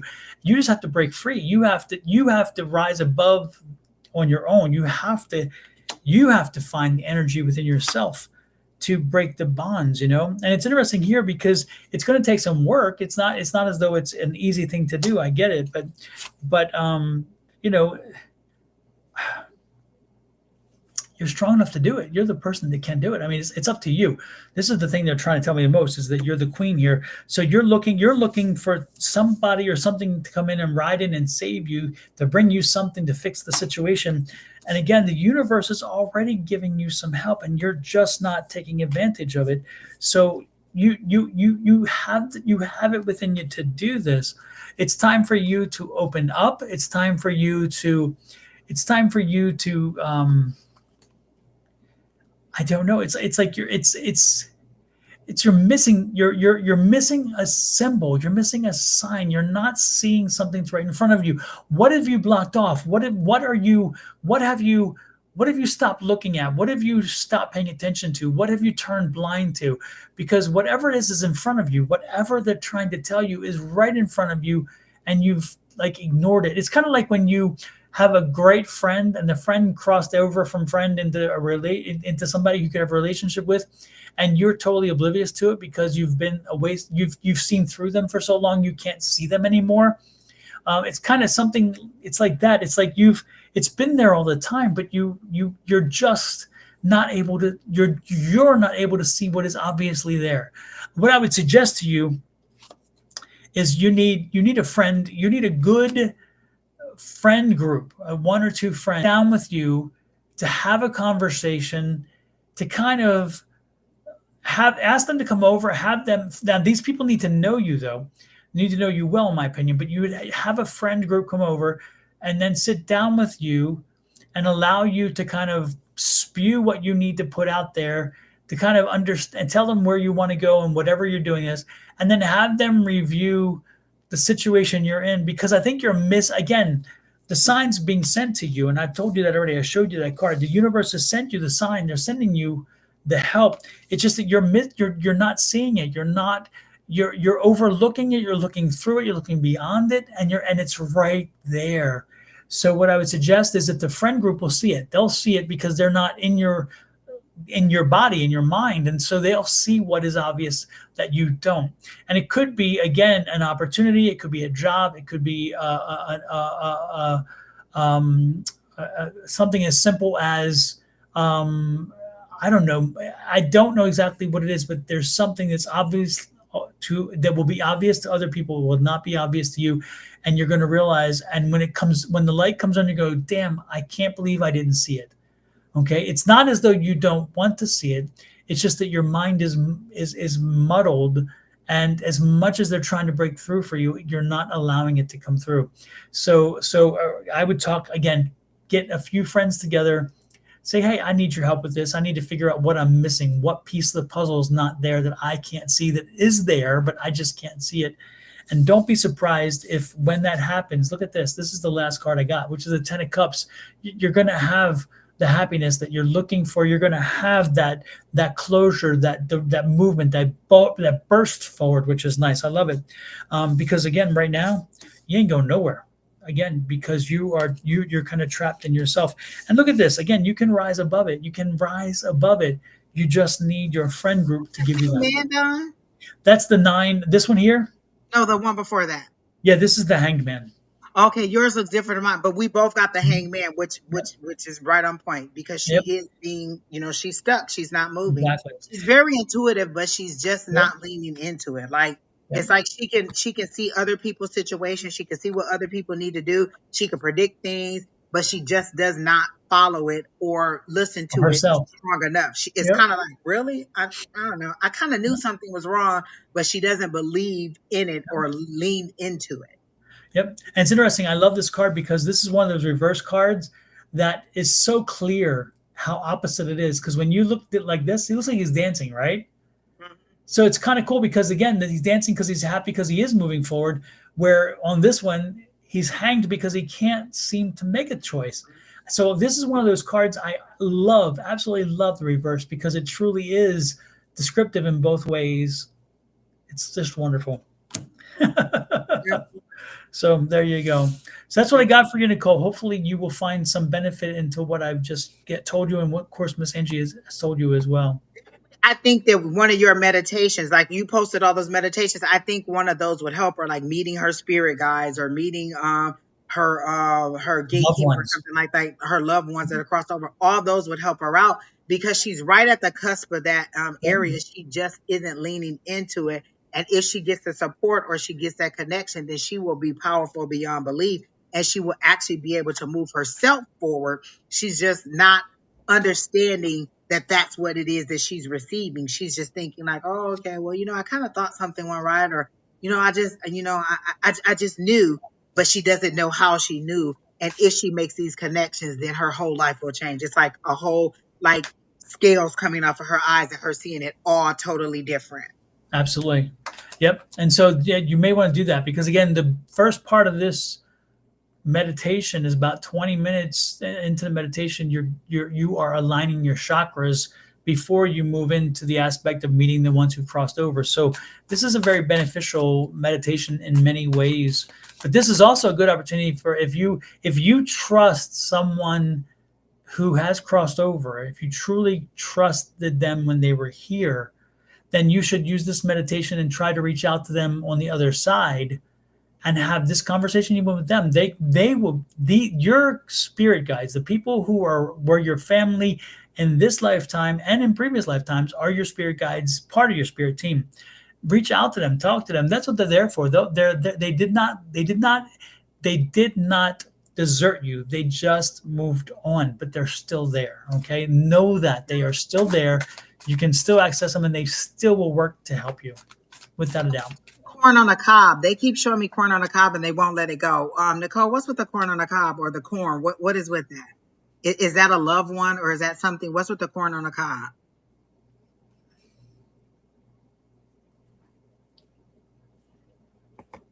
Like they keep showing me corn on a cob. And is it tied to an older passed on gentleman in your life, an older male in your life with like a white beard, a white beard, white hair? Is there somebody in your past that it's corn on a cob and it's an older gentleman with white hair, like white beard, white hair? So there's something about corn on the cob and they won't let it go. And I'm like, what's with the corn on the cob? Now, did we say something about Disney? Why is she mentioning Disney? She says, and I had a magical day at Disney, so maybe people helped me, Oh, or may people help me and my daughter, and so many people helped me and my daughter, and I felt like angels were working. okay. Okay, your daughter loves popcorn. Okay, because I'm like, why would they keep showing me this corn on a cob? Okay, so that makes sense. But who's the older guy? Who's the older male that would have been crossed off? I don't know. The popcorn or the corn on a cob wouldn't go away, but he seems to be tied to the older male, the corn. Would have been somebody kind of country. He kind of has a country kind of he reminds me of like my relatives that would be from like Arkansas, kind of country voice, kind of matter of fact, would say boy a lot, Gail a lot, or something like that. It's an older gentleman that seems like would have been in your family. Red Pill said that they're eating corn on the cob now. Oh, okay. Well, Red Pill, is that older gentleman in your life? Is that who that is? I don't know. There's an older gentleman. All right. Well, that's all I got for Miss Nicole. Connect to your spirit guides, your intuition, and things will start to change for you instantly. Like you'll notice the change instantly because your clarity that Don was talking about will come through. Okay. So that's all I got, Don. And then I think the other person was that Laura person. If they're still here, that's the person I told I would do next. I think it was Laura. Laura, are you still here? I think it was Laura. Hi, Crystal. How are you? An eternal peace for me. I don't know if Don has a message for you, but I read you on Sunday.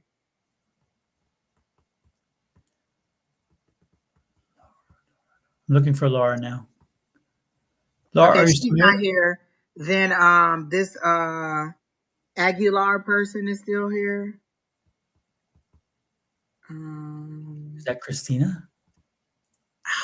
Wouldn't that be great?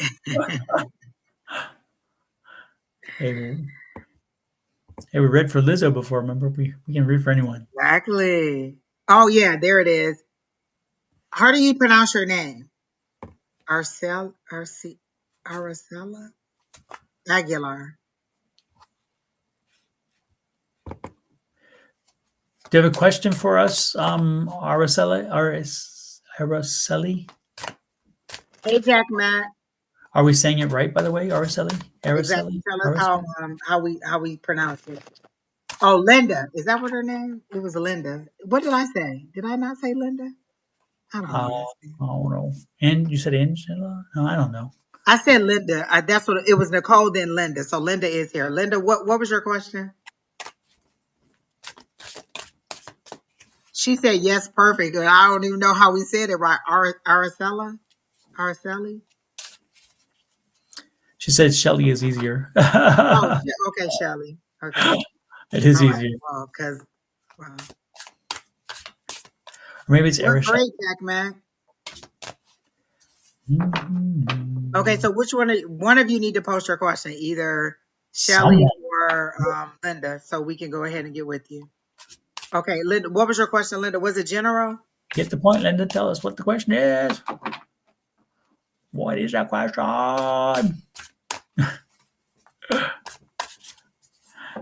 Well, Immediately, Miss Linda, I heard the loneliness is passing. Like I see you sitting in a room and you're kind of lonely. You're kind of feeling isolated. There's dark clouds over you. It's nighttime, and there's just like a gray cloud over you. So you're sitting in a sadness alone. Is that correct? Red Pill, we're going to who we're drawn to, and we've read you quite often before, so we're trying to get a couple of new people. We're not just skipping you. We're just trying to get some new people in that we have never read before. And so it's not like we're not acknowledging we do love that you're here. We're just trying to get some new people that we haven't read before. And I know that I've read you a couple of times.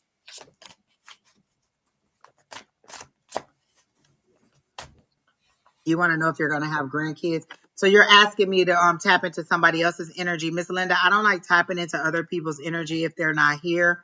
But what is the loneliness that I feel around you?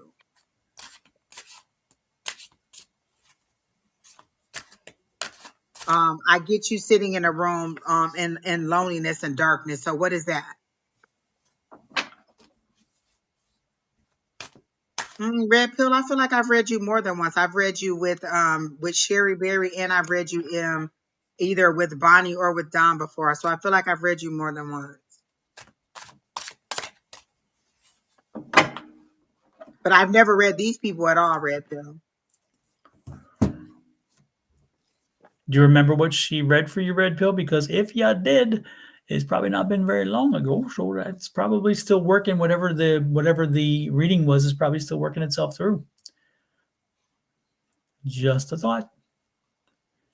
Immediately, Miss Linda, I got that the loneliness is passing. Like you're coming out of that gray period. You're coming out of that period of darkness where you felt like there was a dark cloud over you. Did you just lose someone? Did someone just pass? Because it feels like a transition, like you just lost somebody important to you. Is that what happened? Exactly, Miss Julie. I thought so. So, Miss Linda, did you just lose someone recently? Did someone just pass? Because the darkness or the cloud that I feel over you is like a loved one that passed over, or like a mother or maternal energy. Are you missing your mom? Is your mom passed over?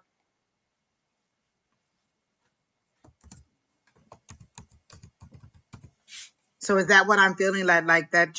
Is it your mom that has passed over, or are you missing a loved one that has passed over? I'm getting that kind of energy.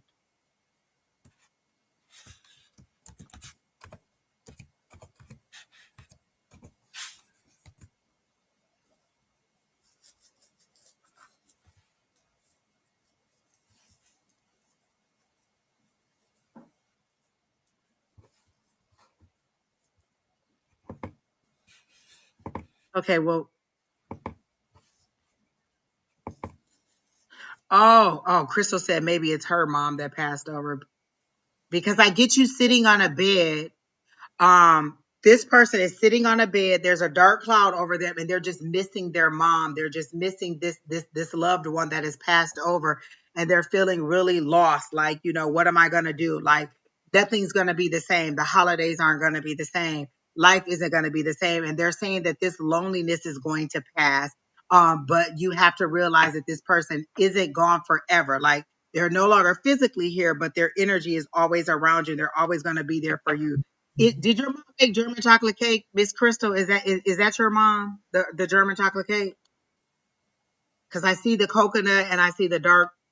Is the German chocolate cake your mom, Crystal? She wants to hug you. Whoever mom this is, she really wants to hug you.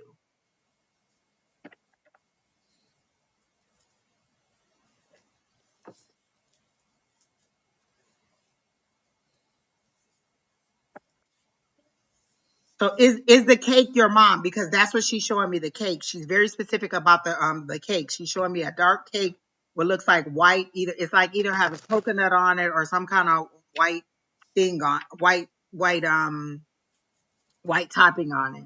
She has come in my dreams. The cake. She's showing me the cake. What is the cake that she's showing me? Is that not her, the cake?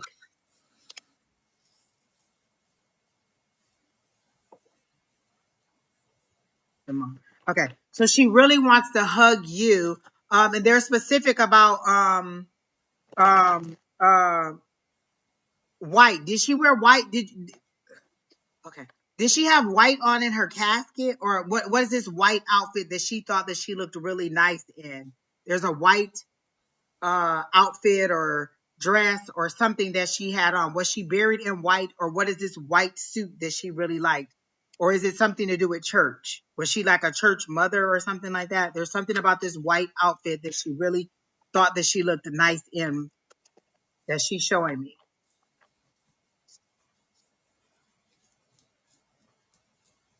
Okay, she's in all white. Okay, so this is your mom that is showing me this. She really wants you to hug.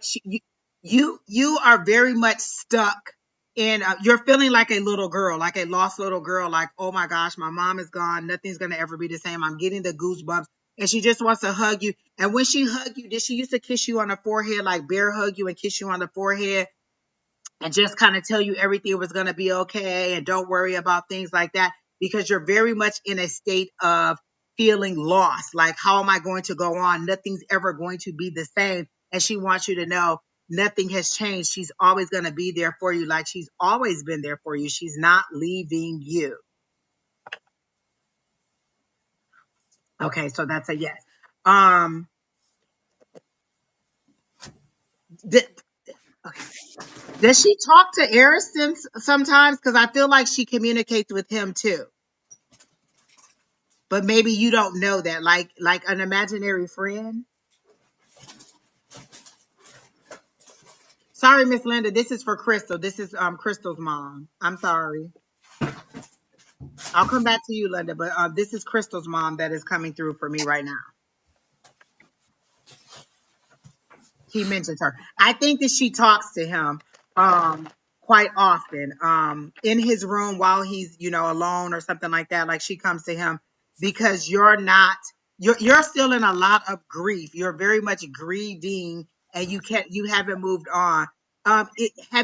Is it something about having to go and gather her things and put them away? Like, you're not mentally ready to gather her things, or is there a box of her things that you need to get rid of or go through or kind of put away, and you just don't know what to do with them? You're like, what do I keep? What do I give away? How do I do this? How do I do that? You have so many questions. You've reverted back to a little girl and not your strong, independent leadership self.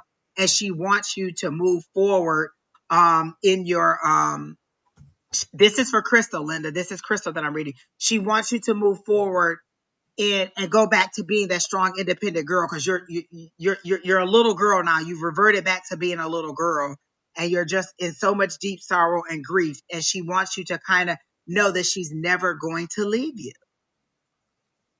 And there's something about your morning ritual of coffee. What is your morning ritual of coffee? You're planning to go through and sort of stuff out. Okay.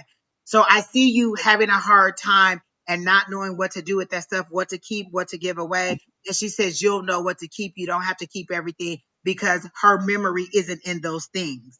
Her memory is in you, the things that she taught you, the things that you know, your independence, your self-sufficiency, how you move forward. Those are her things, not the things that you are trying to keep and be like, oh, well, I can't give this picture away. I can't give this piece of jewelry away. I can't give those things. Are not her. Those are just things. She is a part of you always.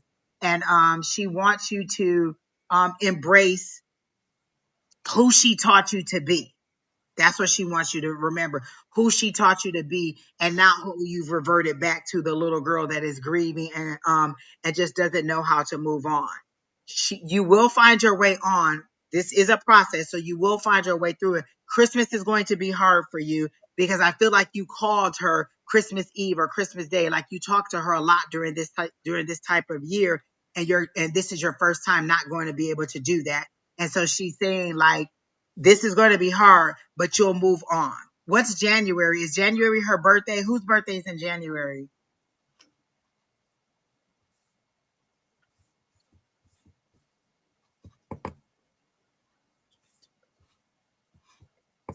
Okay, and what he thinks you should take. Okay, and I see a box of things, like you'll have a keepsake box of things that you'll keep. And is there a pendant or something that was very important to her? Something that maybe she wore at church, or something that was like that people admired, some kind of pendant or some kind of brooch that she wore on her dress or something like that? She really does want you to keep that, or something that was like a black piece of jewelry or opal or something like that.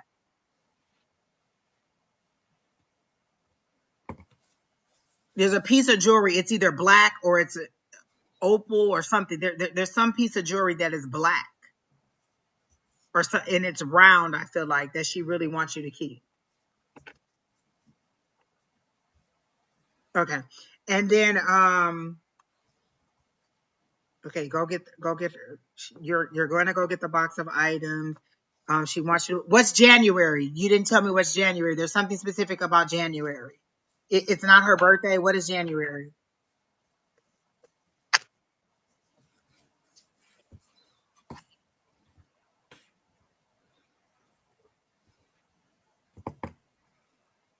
I keep hearing Capricorn. So what is, there's something about January. Like maybe that's when you'll feel better. There's probably just a delay at overall, Miss. That's your niece's B-Day. Okay. So there's, okay, that's your niece's B-Day. Something about January. Was she very big at celebrating in January? Did she make something, like, did she bake for your niece? But there's something specific about January. She wants you guys to keep whatever that tradition is up for January. She doesn't want you to let it go. So was there something that she did for birthdays or for your niece's birthday that she wants you guys to do, or she wants you guys to celebrate in January? She's very specific about January, and you keeping that tradition going or keeping that celebration going and not letting it kind of fall by the wayside. New Year. Okay. All right. So she really does want you to keep doing that and not forget about it. And is there something about a blanket or something that was hers? Something about a blanket. She's showing me a blanket. There's a blanket or a sheet or something that she made. There's some kind of blanket or something that is very significant to her.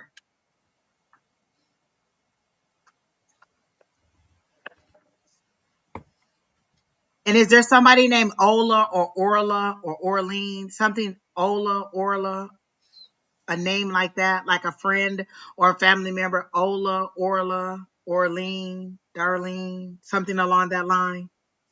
There's a name that she's trying to get to me. Ola, Orla, Arlene, Orlean, something like that. Don, you can jump in anytime if you're getting anything. No, I was just enjoying the conversation. I love when Linda, Orla, Orlean. No, it feels like a Ola, Orla, Orlean, Ola, like a friend. It may be a friend. I don't know.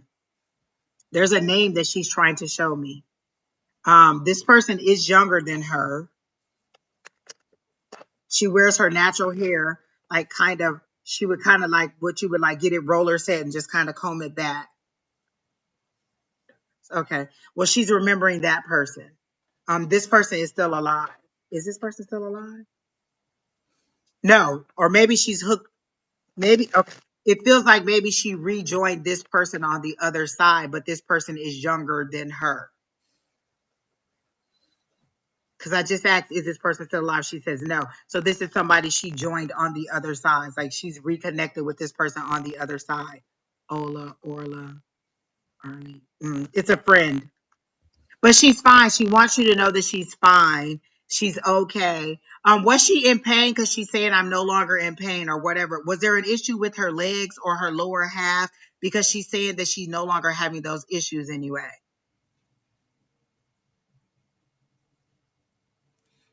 Oh, Barbara Joe. Okay, maybe whoever it is, she's reconnected with that person. But also, she wants you to know she's no longer in pain. Was there something with her lower half or with her legs because she's no longer in that situation anymore? Or was she not mobile a lot when near the end? She's okay.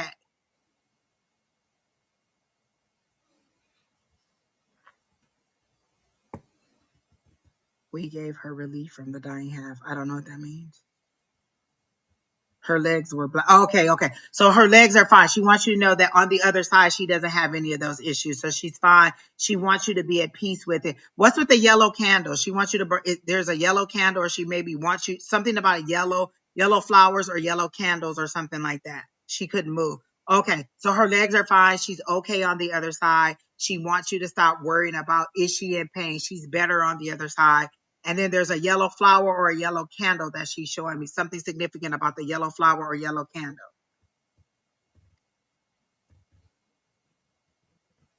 But she's overall, she just wants you to know that she's at peace. She wants you to be at peace. And she wants you to know that you can talk to her anytime, whether that be journaling, writing a letter to her, talking to her, listening to her favorite song. What is this? Is Nat King Cole one of her favorite Christmas songs? Like that one Christmas song that Nat King Cole, is that her favorite Christmas song? The chestnuts roasting, that song. Is that her favorite song? Because I just heard Nat King Cole and Christmas music. Is that something that was very dear to her or that she loved?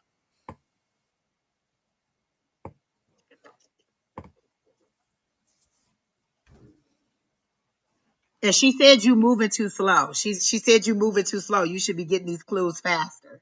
Okay, she said you moving too slow. She said, girl, you moving too slow. You're not moving fast enough for her. Like, she was a person who wanted things done, and when she wanted it done right then. You're taking too long to answer these questions. You're taking too long to piece these things together. When she had things to be done, they had to be done right then. Okay, so she did love classics. Okay, so Nat King Cole came up. Okay, so she just wants you to know that she's okay and that she is doing well on the other side, and to stop grieving her. She wants you to stop grieving her totally. Like, that's an order. Stop grieving me. Like, that was like, and like, I felt like that's something she told you. Like, when I go to the other side, don't worry about me. Like, seems like conversations that she had with you when she was here, and she wants you've forgotten that in your grief.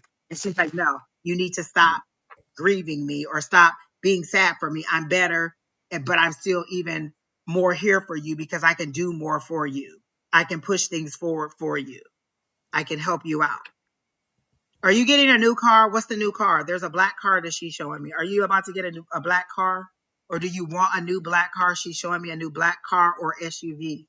Is that something that you're trying to get? Trying to help your dad move. Are you thinking about moving your dad out here?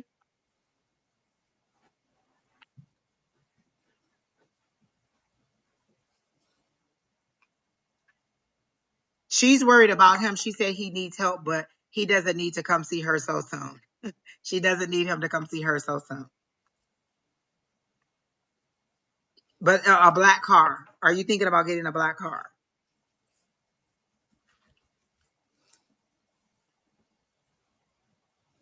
Oh, okay, because she knows you're thinking. She said he does need help. And something about like the cold, harsh winters, and it might be easier for him if you brought him out here. But he does need help with moving on or moving forward with his life. She doesn't want him to try to be there, like try to join her anytime soon. Is how she's making it seem. Like, he don't need to come over here so soon. Yeah, I picked up that he was still on this side, and I also picked up that there's a brother on this side as well. So she has a brother. You have a brother, and I was picking up the fact that the two of you and your brother need to. Your mom's saying, make your dad feel needed. He needs to feel needed because the reason why he was alive was her, and with her being gone, it took what he part of his he feels like he doesn't have a purpose now, and he feels lost. So your mom, and do you have a brother? Because I'm picking up brother, and it's like you and your brother need to make sure that your dad feels needed, not just wanted but needed, because if he feels he has a purpose, then he will move beyond this. But if you let him wallow in this too long, it will not be healthy for you. And you have a son. You have a son as well, right? So can you confirm if you have a brother and a son? Because I'm She picking said, up. yes, it's my brother. And yes, she does have a son. We went to college together. This is my friend from Okay, Michigan. Yeah. okay, and it shows you in a warmer. She's telling me you're in a warmer space. Your She's dad. here in Arizona. Okay, and your dad, but the dad's not here. The dad's in a colder place, because again, and there's a distance. I get that. Who's the very tall man? Who is that is that your husband? What's the 30? And because your mom's showing me 30. What's the 30? 30, 30, 30, 30. Her husband is very tall. We all went to college together. He's a big guy. They're showing me a big man, very protective, very loving, very. He's like he envelops her. I can see this feeling like he envelops around her. It's a lot. I don't know if it's his personality or he's just that big. He's a big guy who kind of Both. like Both. this. Okay, yeah, and he adores his son too. Because what's the 30 though? Because she's showing me 30. She's showing me two 30s. What's two 30s? Have you guys been together that long, Crystal? What are two 30s?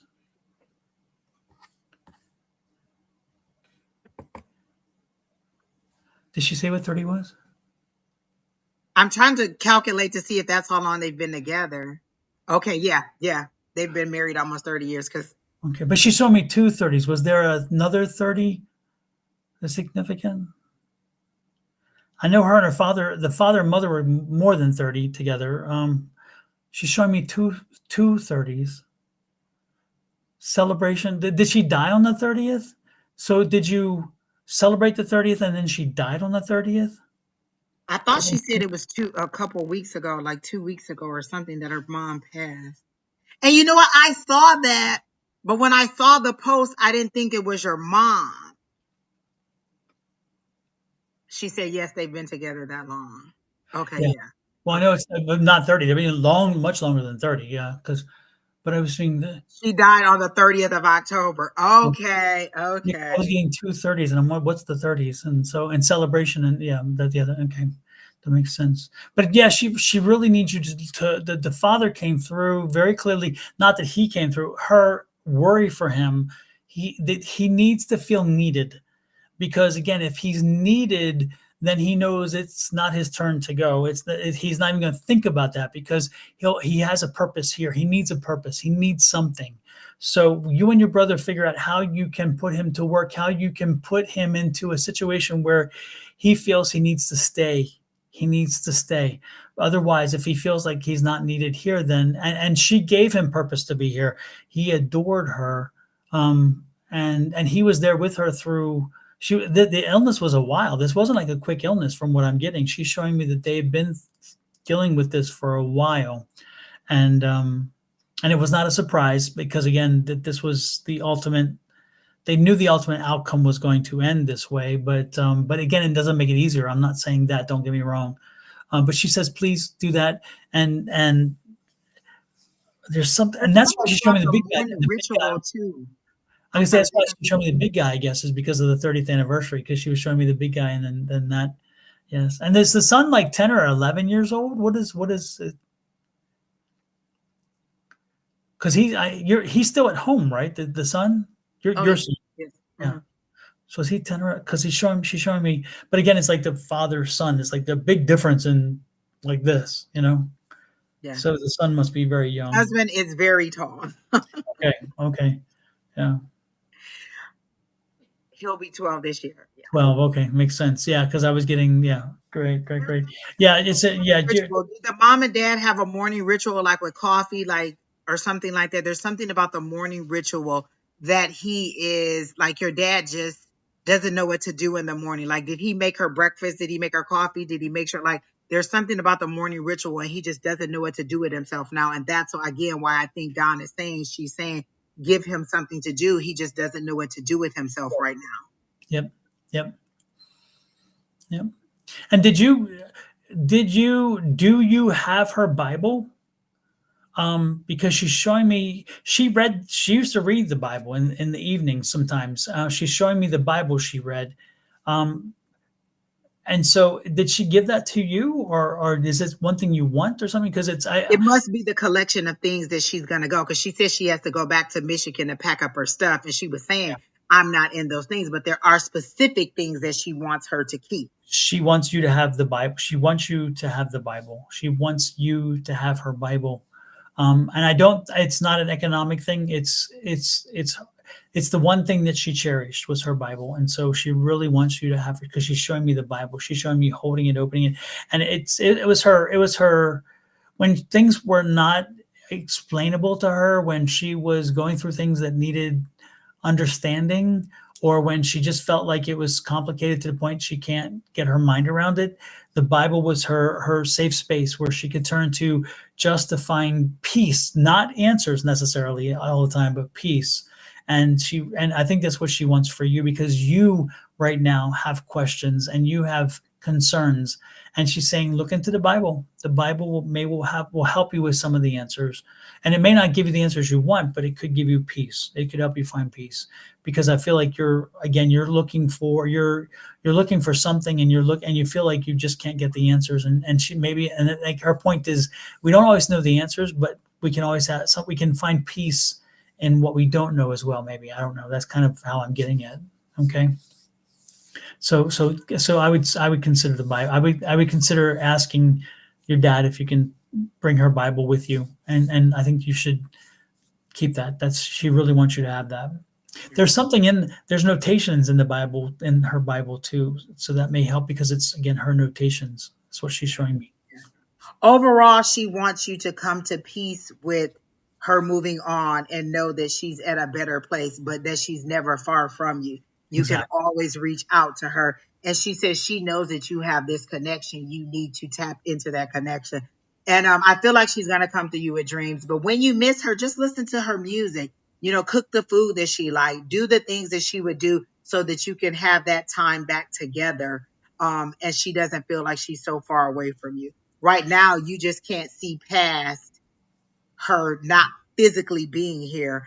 And that's where she wants you to get past her not physically being here, because energetically, she never leaves you. She's never far from you. And you just need to embrace that connection with her, the energetic part of her, or the intuitive part, or spiritually connecting with her, and knowing that physically she's not here, but energetically you can still move.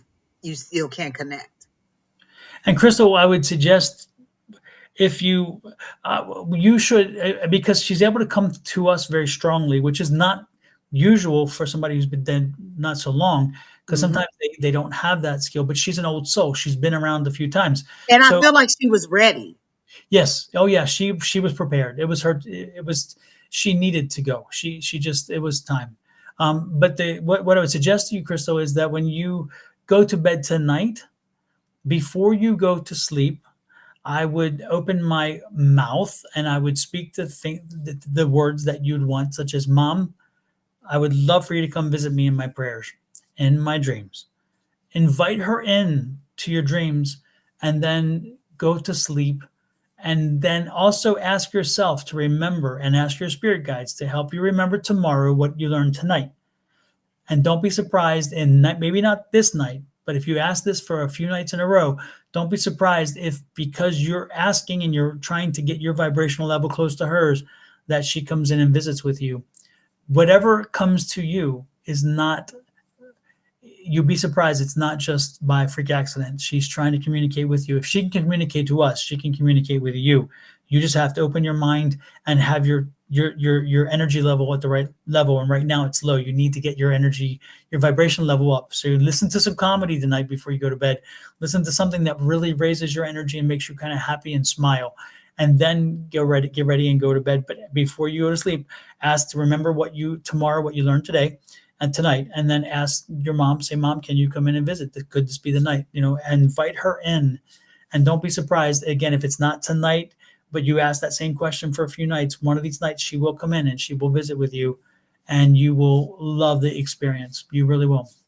Did she have an issue with dandelions in the yard? Because she won't let the yellow flowers go. She's thinking that you should know what the yellow flowers are. What is it? Was she a gardener and it has something to do with yellow flowers? What are the yellow flowers? Like, did she not like dandelions in her yard? There's something about the yellow flowers, and she's indicating that you should know what it is. Like, she won't let the yellow flowers go.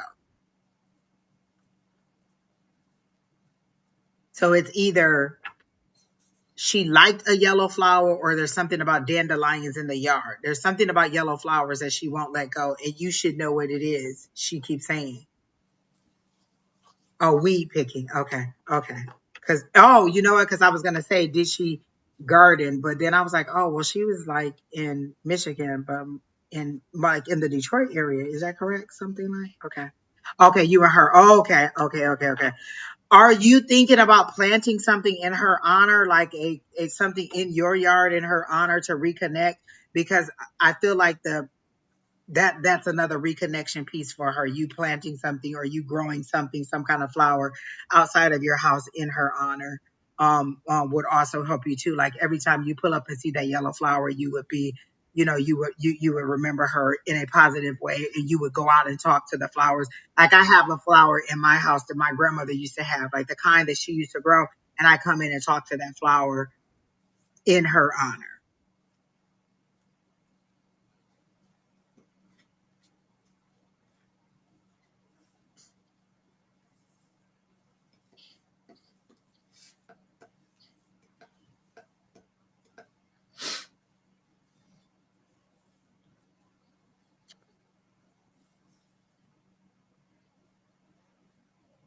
Okay. Oh, okay.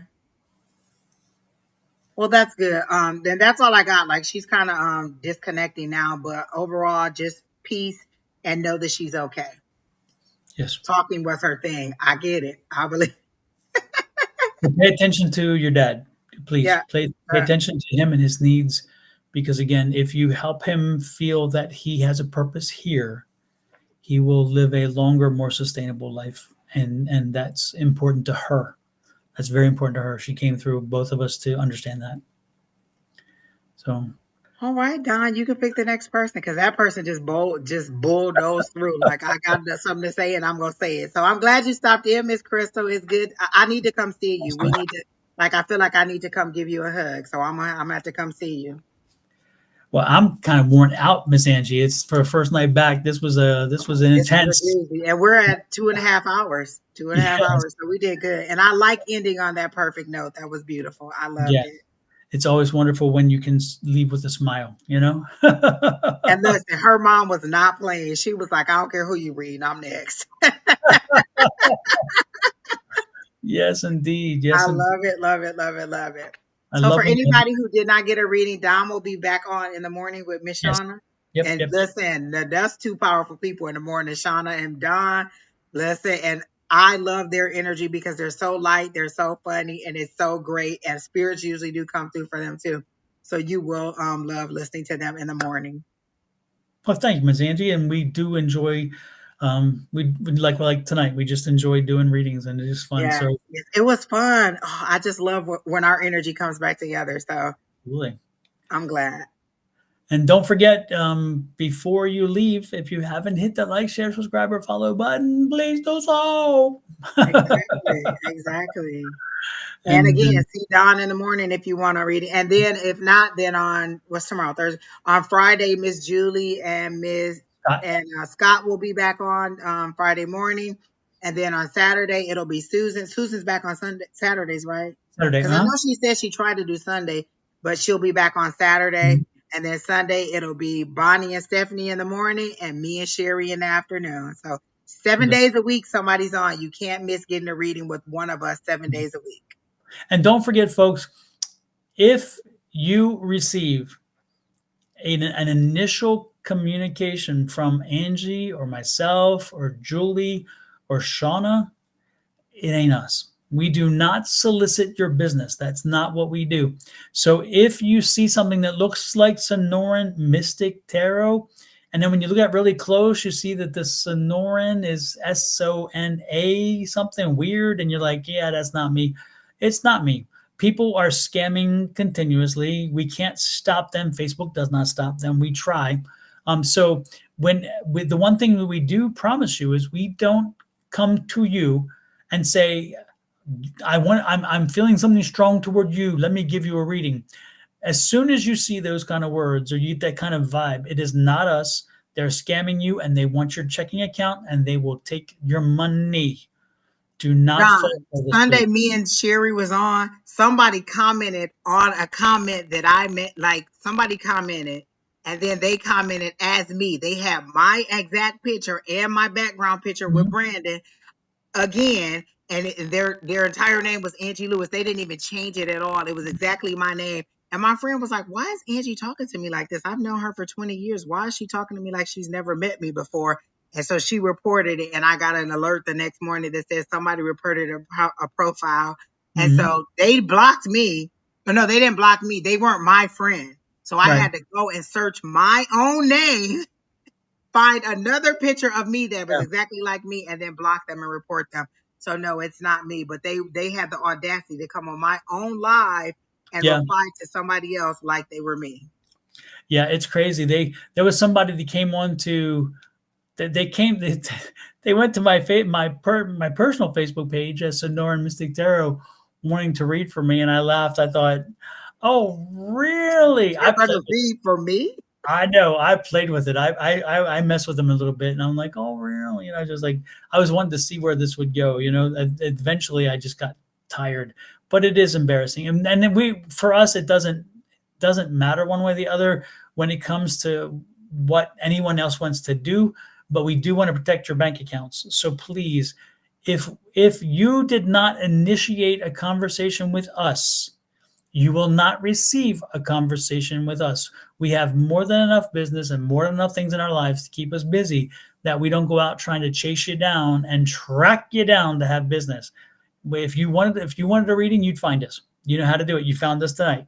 So again, know that, and understand it. Whenever you get something from us, read carefully who it's from. And if it's from Facebook, go click on the profile and read our posts.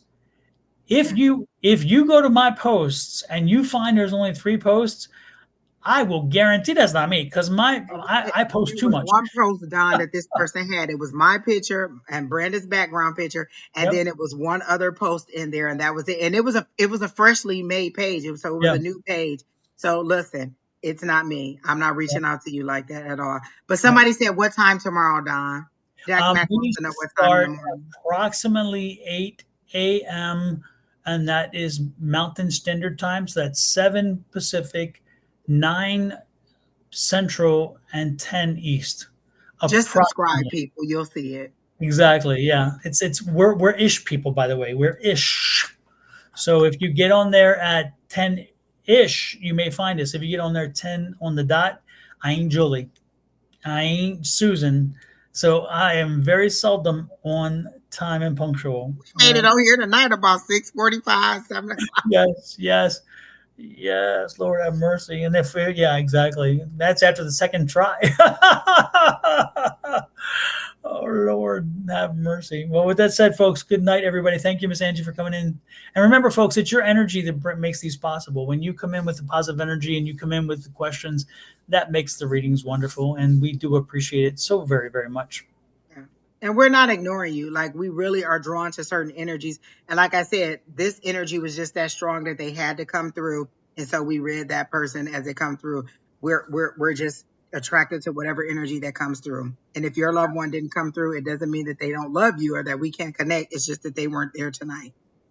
And appreciate that fact, because when indeed your name pops up and we call on you, you'll know that you're going to get that much attention and that much energy for your reading. And therefore, it's like, you know what? Sometimes it's worth the wait. Exactly. So. Have a good Hey, night. Miss Kelly Dix, I didn't even see you in here. Hello and goodbye. Nice to see you. So with that said, let me put some music or something on here to get us out the window or out the door, I guess you would say. Where am I? Eternal peace. Just look at Don's meditation. You're asking for direction on how to move forward. Just look at Don's meditation. He posted the link 5 or 6 times. Yep, That'll give you a direction on how to move forward. exactly. All right, folks, here we go. Good night, good night, good night, good night. Where did it go? Oh, there it is. Night, night.